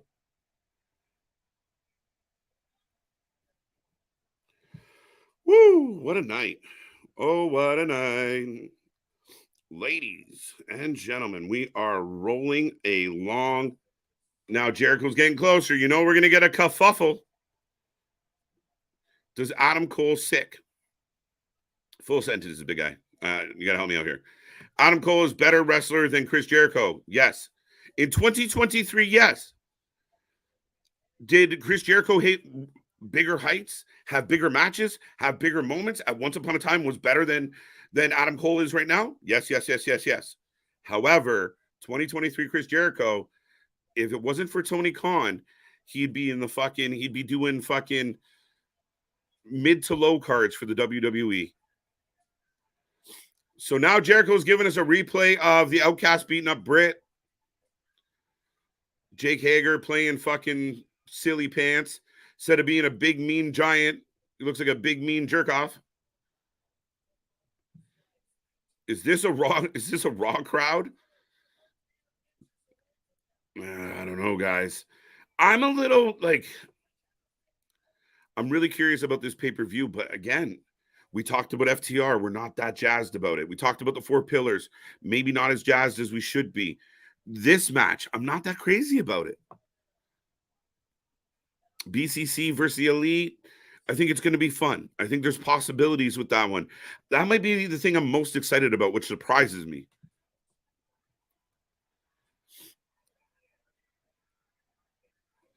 I think the best guy in this group is Coke, Matt Menard. You want to end me? So Jericho going to sign. Oh, Adam Cole woke up today and chose violence. Looks to be. See, there's 5 of us and 2 of you. Here's a problem coming up. Oh, here comes the backup. No, we're going to talk about this. We're about to get a pop, guys. Made a phone call to somebody who lives here in Las Vegas. A guy he idolized. The Ocho. Yeah, the Ocho. Bleh. Fuck. Jericho, guys, I will say this, and you can clip it, quote it, send it out. Chris Jericho. The homicidal, genocidal. Sabu! Sabu! Why? What?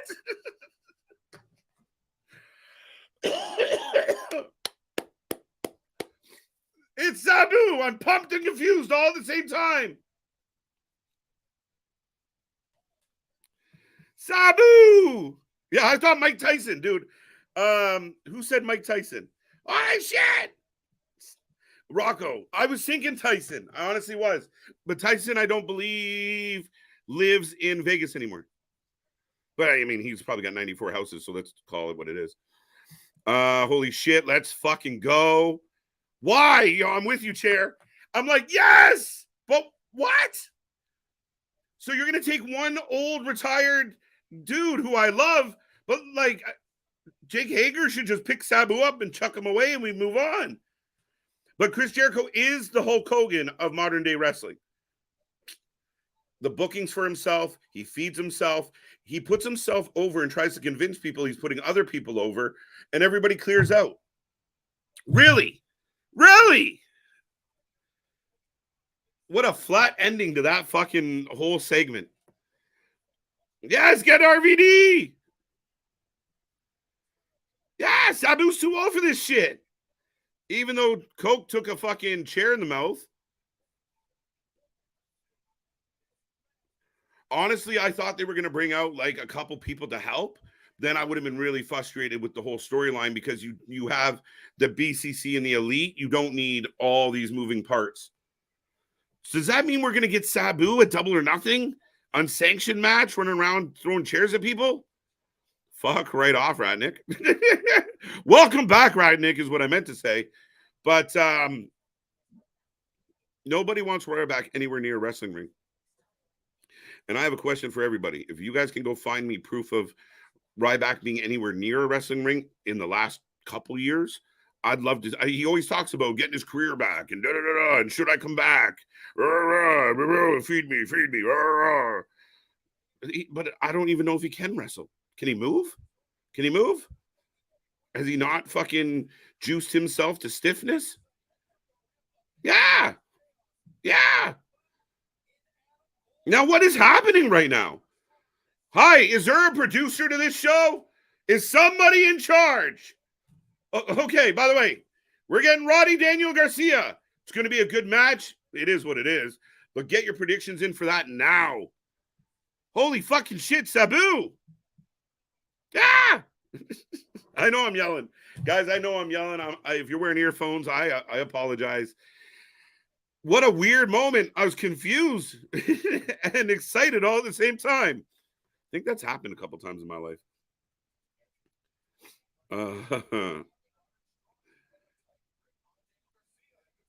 Dun, dun, dun. We are rolling along, folks, and we just quickly kind of flat. Like, the crowd is just quiet. They're all sitting there. Like, well, dude, what do we do? What are you doing? I don't know. Like, was that Sabu? Yeah, that was Sabu. Fuck. But everyone just went quiet. Like, I feel bad for this match because it started so flat. Like, if I think I had my choice, I don't know. I guess you needed to build the angle. I don't know. You almost needed a commercial break there. We're like, up next, we're going to get Roddy. We're going to get Garcia. Just give us a moment. And we go to commercial and kind of come back. It was really clunky through that transition, guys, where we're still like, holy fuck, what happened?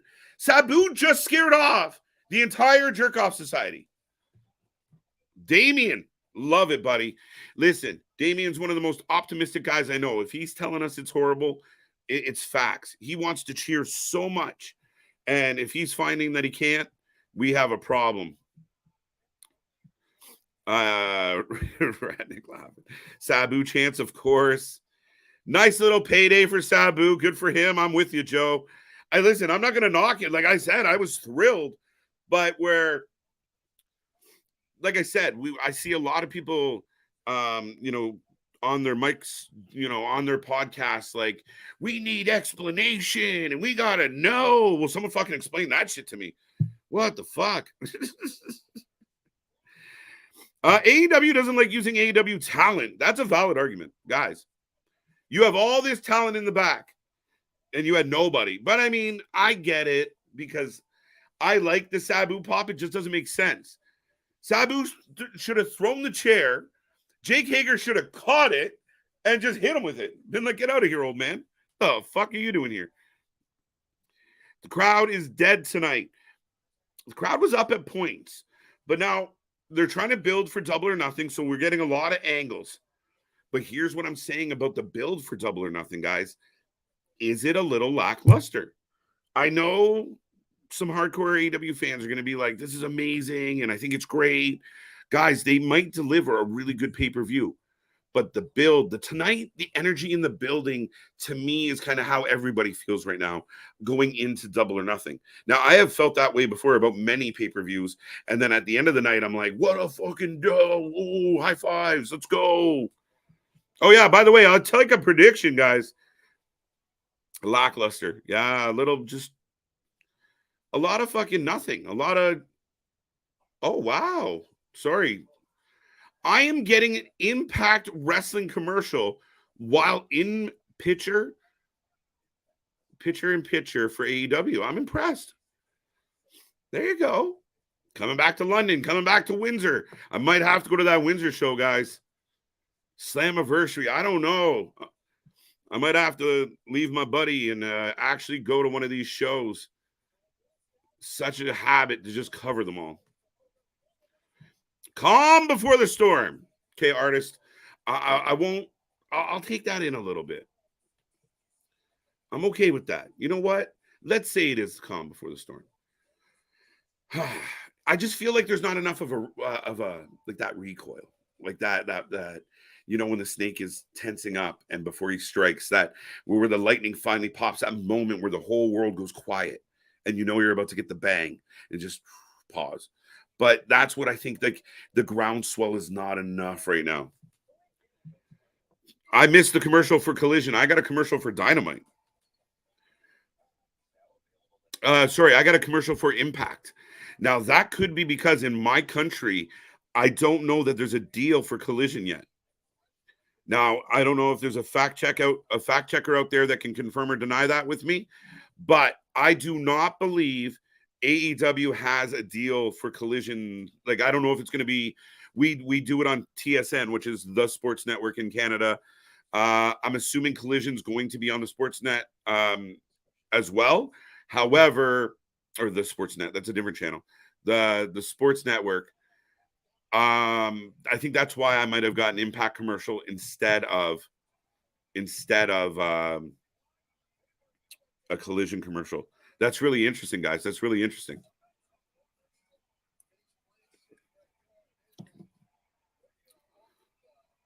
All right, Danny's doing a dance. I don't know what the fuck this is. I think Danny Garcia's got a lot of upside. Daniel Garcia should be in Ring of Honor, just burying people, like burying. I think Daniel Garcia is a very talented kid. He should be on a solo run in Ring of Honor with maybe a TV title around his waist, just kicking ass and taking names and building his reputation of who he is. It's better than hanging around as Jericho's flunky. It really is. I got Boar's Head roast beef ad. Where do you live? Did TK announce his big announcement? Bash, for you and anybody else just tuning in tonight, I will say this. The big announcement did happen. And some people are going to speculate why only part of the announcement happened. But that's what I love about this. We will get our first episode of Collision live from the United Center in Chicago. Now, you guys can surmise what you will from that. You guys can take whatever feels you get from that announcement. But that was the big announcement. And he did not say, I have a big announcement next week. I truly believe that we are going to see CM Punk at Double or Nothing. I think there has to be some type of rule, like once Kenny and the Bucks finish their match and they leave the building, then Punk's allowed to come in the building because he might steal their lunch money. Fuck's sake. But that's just speculation as well. Is there any matches announced for Rampage this week yet, KJ? Not to my knowledge, Damien. I'm sure there's one or two. Generally, you tell me about the matches before anybody else, so I don't know of any. You are Canadian? Yes. Yes, I am. Very much so. Proudly Canadian, folks. Sabu is all elite.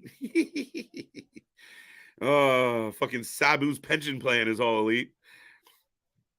You're supposed to be selling tickets to the You're supposed to be selling tickets in this show. Yeah, that's where the you know what? The calm before the storm, I get it. But yeah, you are supposed to be building excitement. Like, holy shit, I can't wait till Sunday. And I just don't have it. I don't have it. I want to have it, guys. I want to. For the new folks, this isn't, a guy that jumps on and just says, fuck AEW, fuck AEW. It sounds like I do a lot, actually. Fuck. But I really am a fan. AEW brought me back to wrestling. The only reason I'm on YouTube right now is because of AEW and Tony Khan. So thank you. I wouldn't be here right now if it wasn't for this company. I want this company to succeed. It's just fucking gnarly as shit half the time. Crowd is dead. We get a kickoff. By the way, Roderick Strong and Danny Garcia are in the ring. Oh, Gutbuster. If you haven't made a prediction, I'll take one. Oh, never mind. Sloppy finisher, and it's over. Big win for Roddy. I'll take it. I'm happy to see Roddy back. The crowd did not look like they are slowly. They panned out. And literally, it was like that slow, like, are you going to stand up? I'll stand up. Okay. Slowly rose. A few people were like, okay. Lukewarm. And it's not their fault. That contract signing buried this match before it even started. CM Punk ice cream bars. That's the report I want to see. At the beginning of Double or Nothing, it comes out like, CM Punk ice cream bars are being sold.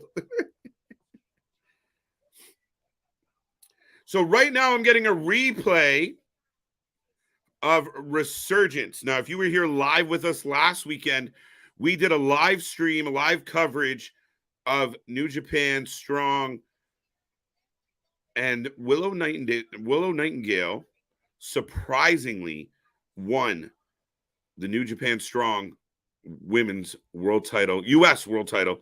Oh, no, the world title, which is the more U.S. leaning title. There, I got it out. I got to where I wanted to go. So the story is this. We don't know what the actual outcome is. We're all going to assume that Mercedes Moné was supposed to win that belt and somehow be, come to AEW, maybe be involved in Forbidden Door 2, but 4-0. I'm going to ask you guys another question in a second. I'm getting a rundown of the card from the night. But where was I going with that? I completely lost there's so many things going on. Now we got Sabu in the graphic. What the fuck? What? Is Sabu like the ref? What? Guys, what are we doing? Help me. And I feel like up next is the main event. The Lucha Bros versus Claudio Castagnoli and Wheeler Yuta for the Ring of Honor tag titles. And I think the BCC are going to win it. You heard it. They're just going to give them more gold. I don't like it. Kenny, I'm glad you haven't been killed, sir. Welcome. Yeah, I saw a QR code. I listened to a couple people that kind of broke it down as far as, it's not scannable. So, yeah, I don't know. I don't know. What? Sabu. It's so weird. No, now you're overcomplicating this. This is already messy. Sabu is the referee for the match. It's unsanctioned. Fuck. Why? When did Sabu? Yeah, like, what the fuck? Like, you are days away from your big pay-per-view, and you just insert Sabu. You already have a team of 5 up against 2 guys, and now Sabu. What the fuck are we doing? TK, you're killing me. I'm trying to defend you. You're making it hard. Pause. That all being said, folks, I'm going to take a deep breath. Woosah. Get my shit together here. Sabu will be in the corner of Adam Cole. Again, you have 200 fucking wrestlers on your roster. Now, I get it. You're in Vegas. Listen, if during the unsanctioned match, Sabu wanted to run out and do a chair shot, and we're all like, what the fuck? fine. But it's such a weird thing. I think I was talking about the fact that Willow Nightingale is the new champion, and Sasha Banks hurt. Sasha Banks is hurt. I automatically call her Sasha Banks, guys. I'm bad with names. But Monet, there was a bit of a botch on a turnbuckle spot. She fell to the floor, and it looks like she's down and out for a while. And it's unfortunate. I don't wish injury on anybody. We did talk about this, though. That could be Monet's downfall, is that she's been described as not durable, that she maybe can't handle being in and out of the ring all the time, that she's been injury prone. I hate it, but it is the way it is. Sabu will be in the corner of Adam Cole and at Double or Nothing, KJ. I don't know how I feel about it, guys. I don't. Like the fact that Jake Hager 2.0, Daniel Garcia, who's been billed as this big world beater, up and coming badass, all ran away from little, like, listen, 10 years ago, 5 years ago, maybe, Sabu's a world beater. You're all behind Sabu all day long. I'm thrilled to see him, but he's an old man. Right? Is this just the way that Jericho's not the oldest guy involved in the situation? Now someone's going to be like, wait a minute, KJ. Chris Jericho's older than Sabu. All right, here comes the BCC, and I will take your predictions. Who you got? Who you got? Who you got? Who's going to win this match? Bryan Danielson on the way to commentary. Yuta and Cesaro got a little shimmy dance thing going on. I love the fucking hoodies. The Be Real. I think it's wicked. Bash, I like your prediction, but I'm not clicking on it. How can Sabu be in the corner of Adam Cole if the graphic he said he was a special enforcer? Okay, that's what I thought. Okay, Rocco, did it say that? Wait, he's 58, Jericho's 54, 53? Fact checkers, confirm, activate. Stop booking Mercedes against big girls who can't get it. Are you blaming the big girls? Because realistically, if it was a move where like it was because the girl or Willow or whoever, it was substantially bigger, it looked like Monet on her own. She was on the outside of the ropes. Willow was on the inside. But I like what you're saying. I get where you're going. RVD should be there. Why not? I think that'd be fucking brilliant. I don't know if RVD will do it, though, because I know he's still got ties with the WWE. So I don't know. But money talks. Now, one of my favorite tag teams in the world, the Lucha Bros, Penta and Rey Fenix coming out. Alex Abrahantes is one of the most underutilized guys in this entire company. You can give me a thumbs up if you agree with that. But guys, when they give Alex Abrahantes TV time, he is fucking entertaining. He is energetic. He's a fucking amazing hype man. And truthfully, when he was doing like the Penta Says stuff, man, that was gold. And they just let it die. Oh, we got a super chat. CM Punk versus Omega at Wembley. Oh, fuck. Scott. This is where I get tripped up on this whole scenario. Because is Jericho 58? No. I'll get back to that. The match is kicking off, folks. I will take your prediction between who you're taking. And I'll tell you a funny story about, Fear Zero Fear. Maybe at some point. CM Punk versus Omega. In my head, it sounds great. But the way as complicated and messy as this whole situation with Punk has been, I don't see it. It was this straining to get him back in the fold. Get him involved, even on a separate show.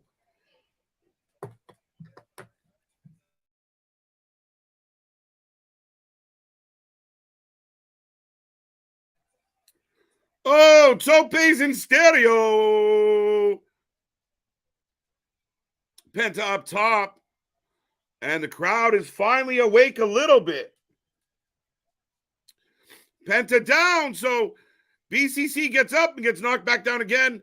Penta picking them up. And of course, here goes Phoenix. 6 to 8 weeks. That's so unfortunate. Wembley's interesting, but I think you have other options. Ray doing his little springy thingy, and the men just waiting there. Is he going to jump on us? Are you going to jump? Is that what you're going to do? Oh, shit, he's jumping. Oh, what? Come on. Ooh. Claudio breaking up a 2 count. Apparently tagging is not a thing in this particular division.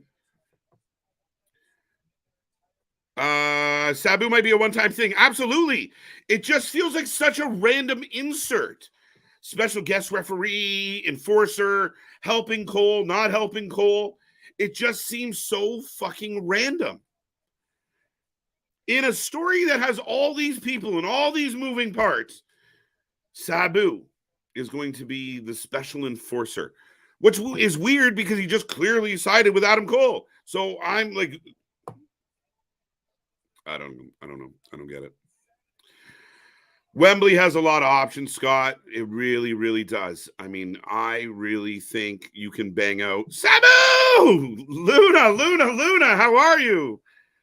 Yeah, that's a good time. Can you believe it? We're going to be talking about Sabu tomorrow, and I know you're thrilled right now. Our friend Luna Havoc will be joining me tomorrow night for Impact. Oh, 2 count. But Sabu, she's a huge ECW mark. She admittedly, she wears the patch proud. So I'm sure you are popping like a motherfucker right now, my friend. But yeah, we got Sabu. I love it. It's such a I'm confused and excited all at the same time. Right? Like, think about it. Fuck. I am back in picture, folks. Oh, what a weird night. What a weird company some days. How did Phoenix correct himself like that? I don't know, man. That dude's got talent. I'm happy to pull off a cannonball. Never mind have this guy fucking what this man does. It will complete the sales. Need some context there, Mr. Buddy. Chris is 52. Sabu is 58. And Oldberg is 56. I still think Goldberg being a part of Wembley is a possibility. I don't want it, but I'll take it. I mean, recently Goldberg apparently shot himself in the face. Not really, folks. That's not factual, but eesh. Remember when TNA got all the ECW wrestlers? Yes, I do. It's AEW. We always confuse it and say it at the same time. That's what I feel like. I feel like AEW plays to a certain audience that are just, they only feel the excitement. They don't feel the confusion. Like, they're just like, this is so awesome, all this shit. But they don't really, and I mean, kudos to them. Like, honestly. I mean, life gets easier when you question less things. But for the other group of the fans who are like, here I am. Maybe it's Fish. Maybe they bring Fish back. Maybe they bring O'Reilly. Maybe O'Reilly's healthier than we think. Maybe Cole has some other Ring of Honor friends that he used to hang out with. Fuck, if no one would have been better if Mark Briscoe was on this shit and not the shit he is in. That's my show. Sabu and Taz, next AEW Tag Champs. Let's do it. Take it. Let's do it, Rocco. Fucking sign me up. Let's go. Hi there. Is this the last one? Whew. Yes, it is, I believe. I think we got about, I'm not quite sure how many minutes I went on early. According to my clock, I got about 9 minutes left. So this plus a little bit of an angle somewhere, maybe. What a fucking weird night, guys. I don't even know how to rate this, but we'll get there. I don't know if I saw any predictions. Did anybody even pick a fucking wrestler to win this match? BCC wins. There you go, John. Thank you for that. Mercedes is injury prone. I don't know what she does to prepare for her matches. I don't know what her training routine's like. It doesn't, I don't know. I don't know, but it just seems like she's not durable. She's not pliable. She is consistently injured. Some people are just like that. Small bone structure, not, loose muscles. I don't know what the fuck to tell you. But I think that's one of the hindrances where the people, whoa, we're getting a swing. We might get a Jericho tap out here.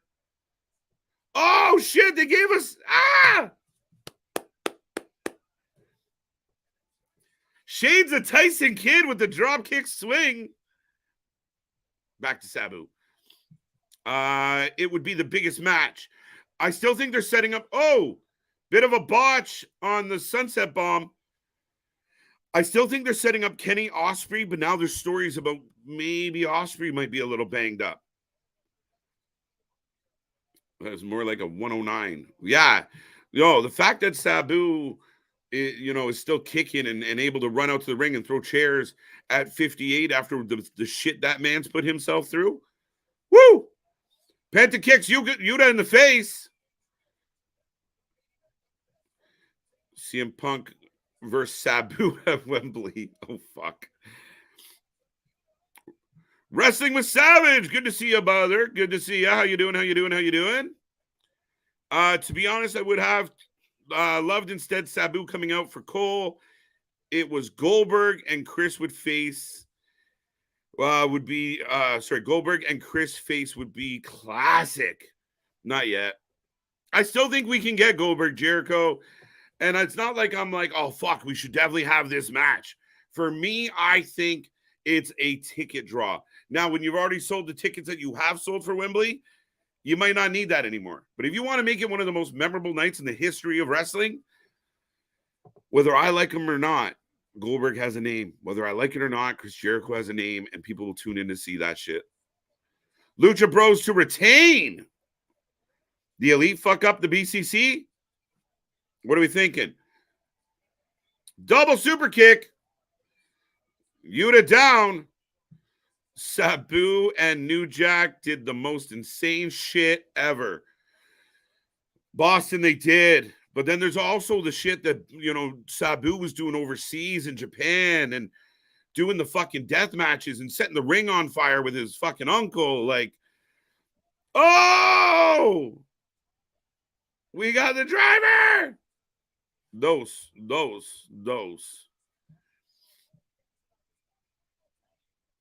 Wow, Brian talking about Regal. He's saying, what did I tell you? Seeing Sabu was hyped. Just worked with him a few months ago in the Battlefield. So happy for him to be on AEW. Savage, I told everybody, and I think that's kind of the overwhelming sentiment of oh my God, it's fucking Sabu. Of course you're going to pop. Of course you're going to cheer. That's huge. It just, like I said, it's exciting, but a little confusing. Ospreay about to be about done now. We'll see. He's had his struggles, but he's also had a crazy time over the last couple of years. Claudio throwing Yuta. I didn't mind that spot at all. We got a dose. So close. Sabu and New Jack did the most insane shit ever. Where is Dan Hoosen at? An amazing time to be a fan. I'll never forget finding ECW at 2:30 on MSG back in the day. I lost my damn mind.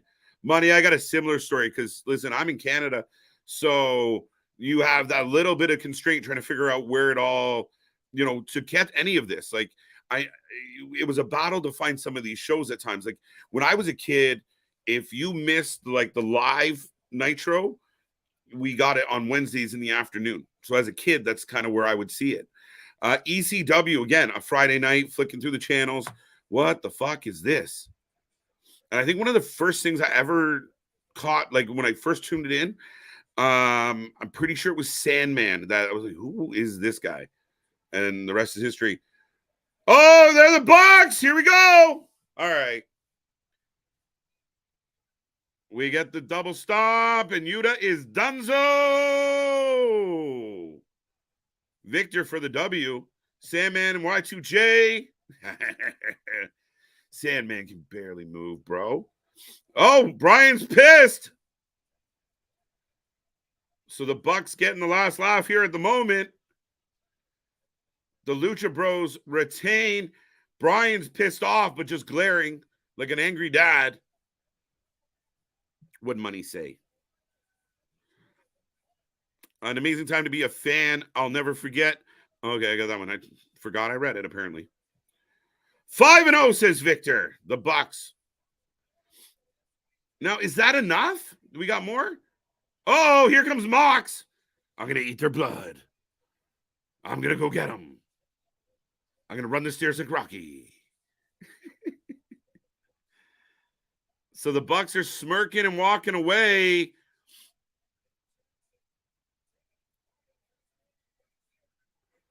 Is that like our go home spot? That was the weakest super kick I've ever seen. Yeah, not wrong. Bucks bad kicks. Agreed. Lucha retains. Told you, Bobby. Big wheels, man. You called it. Easy dub out of 10. There you go. Gamer dude, I was just going to at you about that. There you go. They're having a... Did we just become best friends? Elite still being relevant. At least Lucha Bros win for a change. Yeah, but Lucha finally, they get a win. I didn't like the fact that the Ring of Honor titles were being defended on this show. Regardless, let's get past that. This is a weird spot. You got the Bucks in the crowd. You got Moxley cutting a promo. He already cut one. We know how you feel, bro. Should we not just be fighting right now?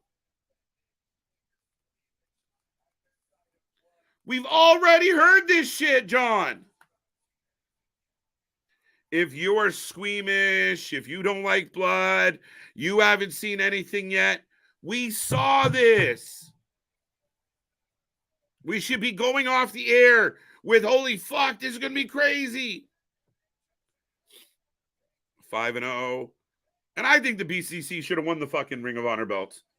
It would have made them more relevant if you're going to keep them on this show anyway. J-Boy, Bucks who? There you go. There you go. Some say they're relevant. Some say who? Buck versus Buck the Bucks. I'm good with that. I don't like the Bucks. Charles, I always pee on the toilet paper in public bathrooms. All right, Charles, thank you for sharing that. And I guess if it makes you happy, but my rule of thumb is you do whatever you want to be happy. Just don't fuck up other people's days. It's a bit of a douchebag move. If they don't use a flat angle for that shot, it would have looked like shit. Say if they were behind Claudio, that at least the TV makes a mistake. Yeah, a couple times we've talked about that. The production, like those production moments where you're like, oh shit, what happened there? Folks, that is the end of our show. It was a show that never really had a peak. It was a show that never really... Sabu was the most exciting thing. I think Sabu had to be the biggest pop of the night. 3-2. 3-2. Okay. Y'all can't even do an explosion right. A little blood means nada. We'll see, guys. Anarchy in the Arena is going to be fucked. I don't know where you put it on the card. You should almost make it the main event just because of the fucking chaos. If it opens the show, you're going to bury the rest of the show. We've talked about that in the past. The 4-pillar match is going to be the main event. I'm worried, guys. I'm a little worried as a fan here that we're not going to get... I'm curious how this is all going to play out. Tonight didn't leave me that I can't wait for Sunday feels. I will be 100% honest with you as I sit in this chair right now. I am more excited for NXT Battleground and what they did last night to build up their show than the build I got off of Dynamite tonight. Tonight felt mailed in. Tonight felt convoluted in a lot of points. Tonight just lacked, for me, it just never had those peaks like, oh my God, fuck, I got to see where this goes on Sunday. The 4 pillars, like I said, there was no tension. It was just more of the same shit. Well, we don't like MJF. We're all going to get them. Sabu out of 10. We'll take it. Folks, we take a rating out of 10 for all the shows. I really want to know how you guys feel about tonight's show. I had a whole lot of fun talking about it, but it just never really launched for me. 6 out of 10. Okay. 4 out of 10 for Dynamite. 8 out of 10 for Sabu. Like it. I like it. CM Punk is the best in the world. Cool beans. Jay boy, that might have been one of the bigger parts of tonight is the announcement of the United Center. And I cannot imagine that they booked the United Center and they show up to the United Center for Collision and they do not bring CM Punk. I think that qualifies as if Punk's not here, we riot. And truthfully, I've said for a couple weeks now, I highly expect to see CM Punk at Double or Nothing. That is my humble opinion. I always pop for Sabu. Pause. But I accept that. I see why. Mid-show, Chef, you're not wrong at all, buddy.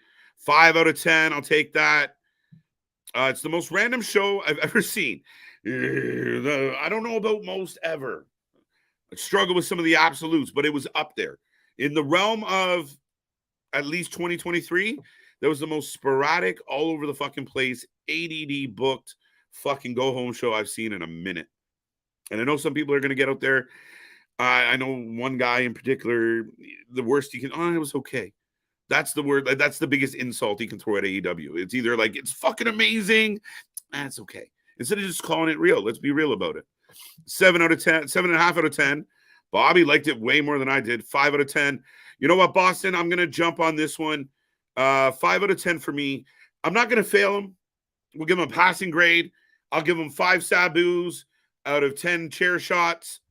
But, yeah. Brothers have different eye color. Okay, some can. I don't know where we're getting into genetics, but we'll get back to that some other day. Raw so far the best show of the week. Boston. I think I gave NXT 0.5 higher than Raw. Did I?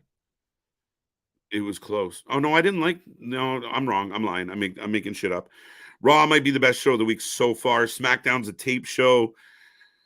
Yeah, this might be a week for Raw to take the top spot as far as product goes.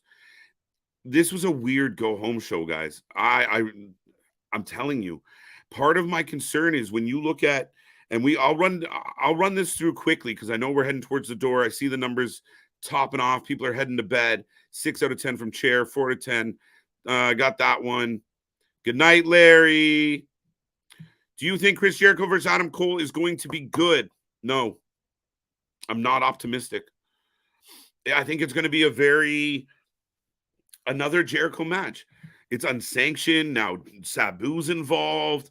There's going to be more people involved. Maybe we do get an RVD. I don't fucking know, guys. KJ, you missed my rating.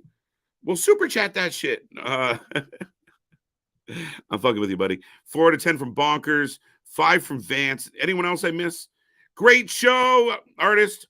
I'm assuming you're talking about me. Oh, shit. That's why. 3.5 out of 10. This Dynamite sucked. You know what? I said 5. I am going to go 4.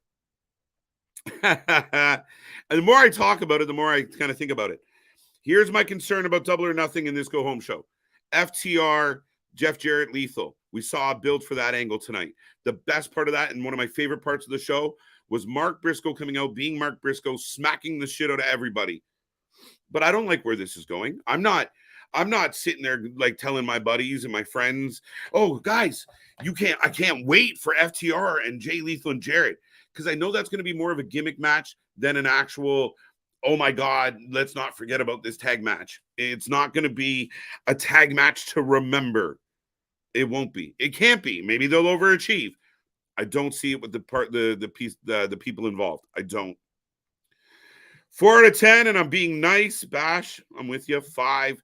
6 out of 10 from John. I'm more excited for NXT Battleground more than Double or Nothing. I will take that. I'm kind of feeling that way a little bit because I know Ely and Dijak are going to be bangers. I know I really think the women's final is going to be a banger. We'll see what happens with the Bird Lady and her bad wheel. But the pay-per-view is a gimmick show. Now, are you saying that as matter of fact of like, that's what it's supposed to be? Or are you saying that from an angle of that's what they've made it? That's what I'm concerned with. To me, the pay-per-views are supposed to be your payoffs, your money, your angles play out on a pay-per-view. Juice, welcome, welcome, welcome. 6 out of 10. So a very mid-range rating for most people. 5 out of 10 from Damien. Yeah, I don't like the fact that we're getting Jeff Jarrett and Karen Jarrett on my show on Wednesdays. What else happened tonight? The Wardlow Christian Cage build-up was lukewarm. I said the 4 pillars, there's not enough tension. In my humble opinion, MJF has carried this fucking storyline right to the pay-per-view. Even tonight, he is the most compelling thing involved. He is the most interesting person. He's your champ. And the other 3 are just dead fucking weight. He's like a speedboat with 3 skiers on the back. Should be all JS should be a team in AEW. I don't know what I'm reading. I'm looking forward to Mike Bailey versus Chris Sabin and Rich Swann versus Allen Angels. Should be a fun one. We'll see how that goes. 7 out of 10, +1 due to the announcement. All right, that's good. I'll take that delayed. A mid-show bonus mark for an announcement. I've been there. I've done that. What other matches do we got for Double or Nothing? Like, is there any one of the ones on paper right now where you're like, I can't wait for this match? And tonight, they made me want it even more. Did we even deal? Can I ask everyone a question out there? Was anything really done about Jamie Hayter and her opponent at Double or Nothing?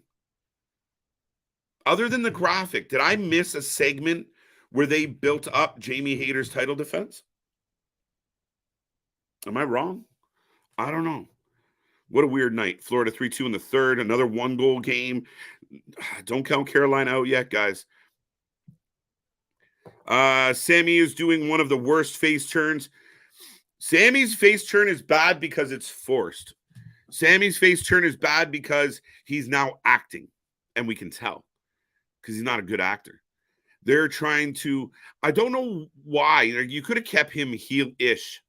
You know what I mean? You could have kept him in a heel mentality going into this and played it smarmy and played both sides of the fence. They unite the 3 competitors. So basically, this is MJF versus 3 men for his title. It's not a fatal 4-way. It's 3 on 1. And one of them are hoping to win with the help of the other 2. You know, do you see kind of the differentiate, how I separate that? The differentiate, never mind. My tongue's too swollen at this point. Pause. Nope. Before and super nope now. Okay. Well, I don't want to be a Debbie Downer on the way out the door, folks. Storm versus Hayter should be a banger, but no build, no angle, no nothing. The only thing we got with Jamie Hayter and Britt Baker or any of them was a replay of Britt Baker getting caned. Right? Like she spray painted a stop sign in the 90s. Like, what the fuck are we doing? Minus the gimmick matches, will there be any good wrestling matches? For those who are demanding real wrestling from AEW, from those who want a better angle, a driven show that leads to really good matches, no. Adam Cole, Jericho doesn't excite me. FTR, Jeff Jarrett doesn't excite me. I think the 4-pillar match is going to be entertaining. I don't know if it's going to be, what we're going to get out of it. It feels like a foregone conclusion, but I think it will be fun. I think Taylor Wilde, Jessica Havoc will be fun tomorrow night. That's a perfect note for me to get out of here. I'm running out of steam. Rampage is Saturday night at 10 p.m. There's a good chance we won't be here. They should cancel Rampage. How do you put Rampage on at 10 p.m. on Saturday? No one's going to pay attention. We'll see what happens. I don't give a shit. Battle Royal could be fun. Yeah, the Battle Royal will be interesting, but Battle Royals tend to be shit shows. I picked Orange Cassidy to win because it just seems the way it is. But I feel like this could be an opportunity for Orange Cassidy to lose his belt without losing a match. And then eventually he turns around and goes after his belt. Unless Orange Cassidy loses the Battle Royal and he's the next guy to go after MJF. Did anyone else out there cringe a little? If Orange Cassidy loses the Battle Royal, I wonder and I suspect he could be the next challenger for MJF. Throwing it out there, guys.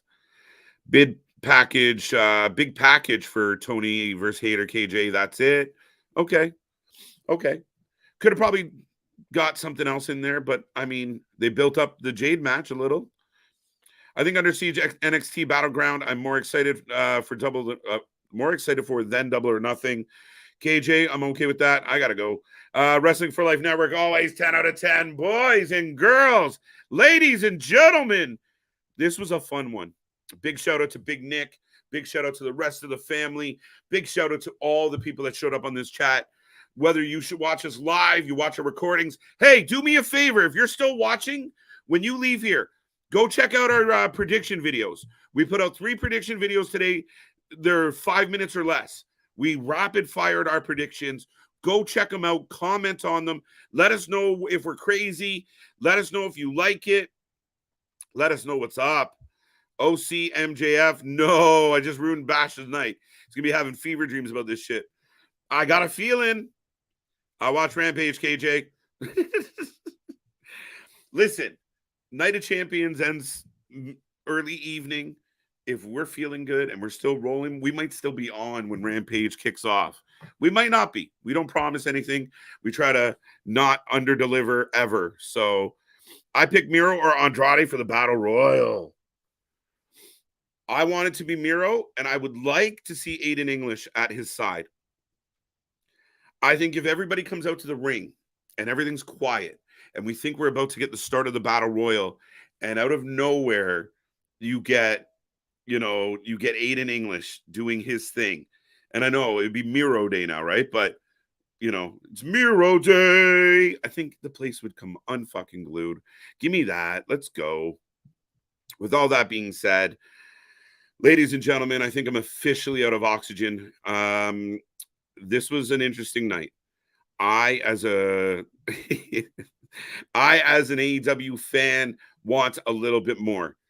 For the people that consistently are bias slanted and they don't want to see that any other wrestling is good, even as a diehard AEW fan, if you are excited, like I'm excited about Anarchy in the Arena because I just want to see what it's going to be. But even that, there was no Kenny tonight. There was no real, like the Bucks standing up, making smarmy faces. I wasn't like, oh, fuck yeah, let's go. Let's get to this. So that's my take, guys.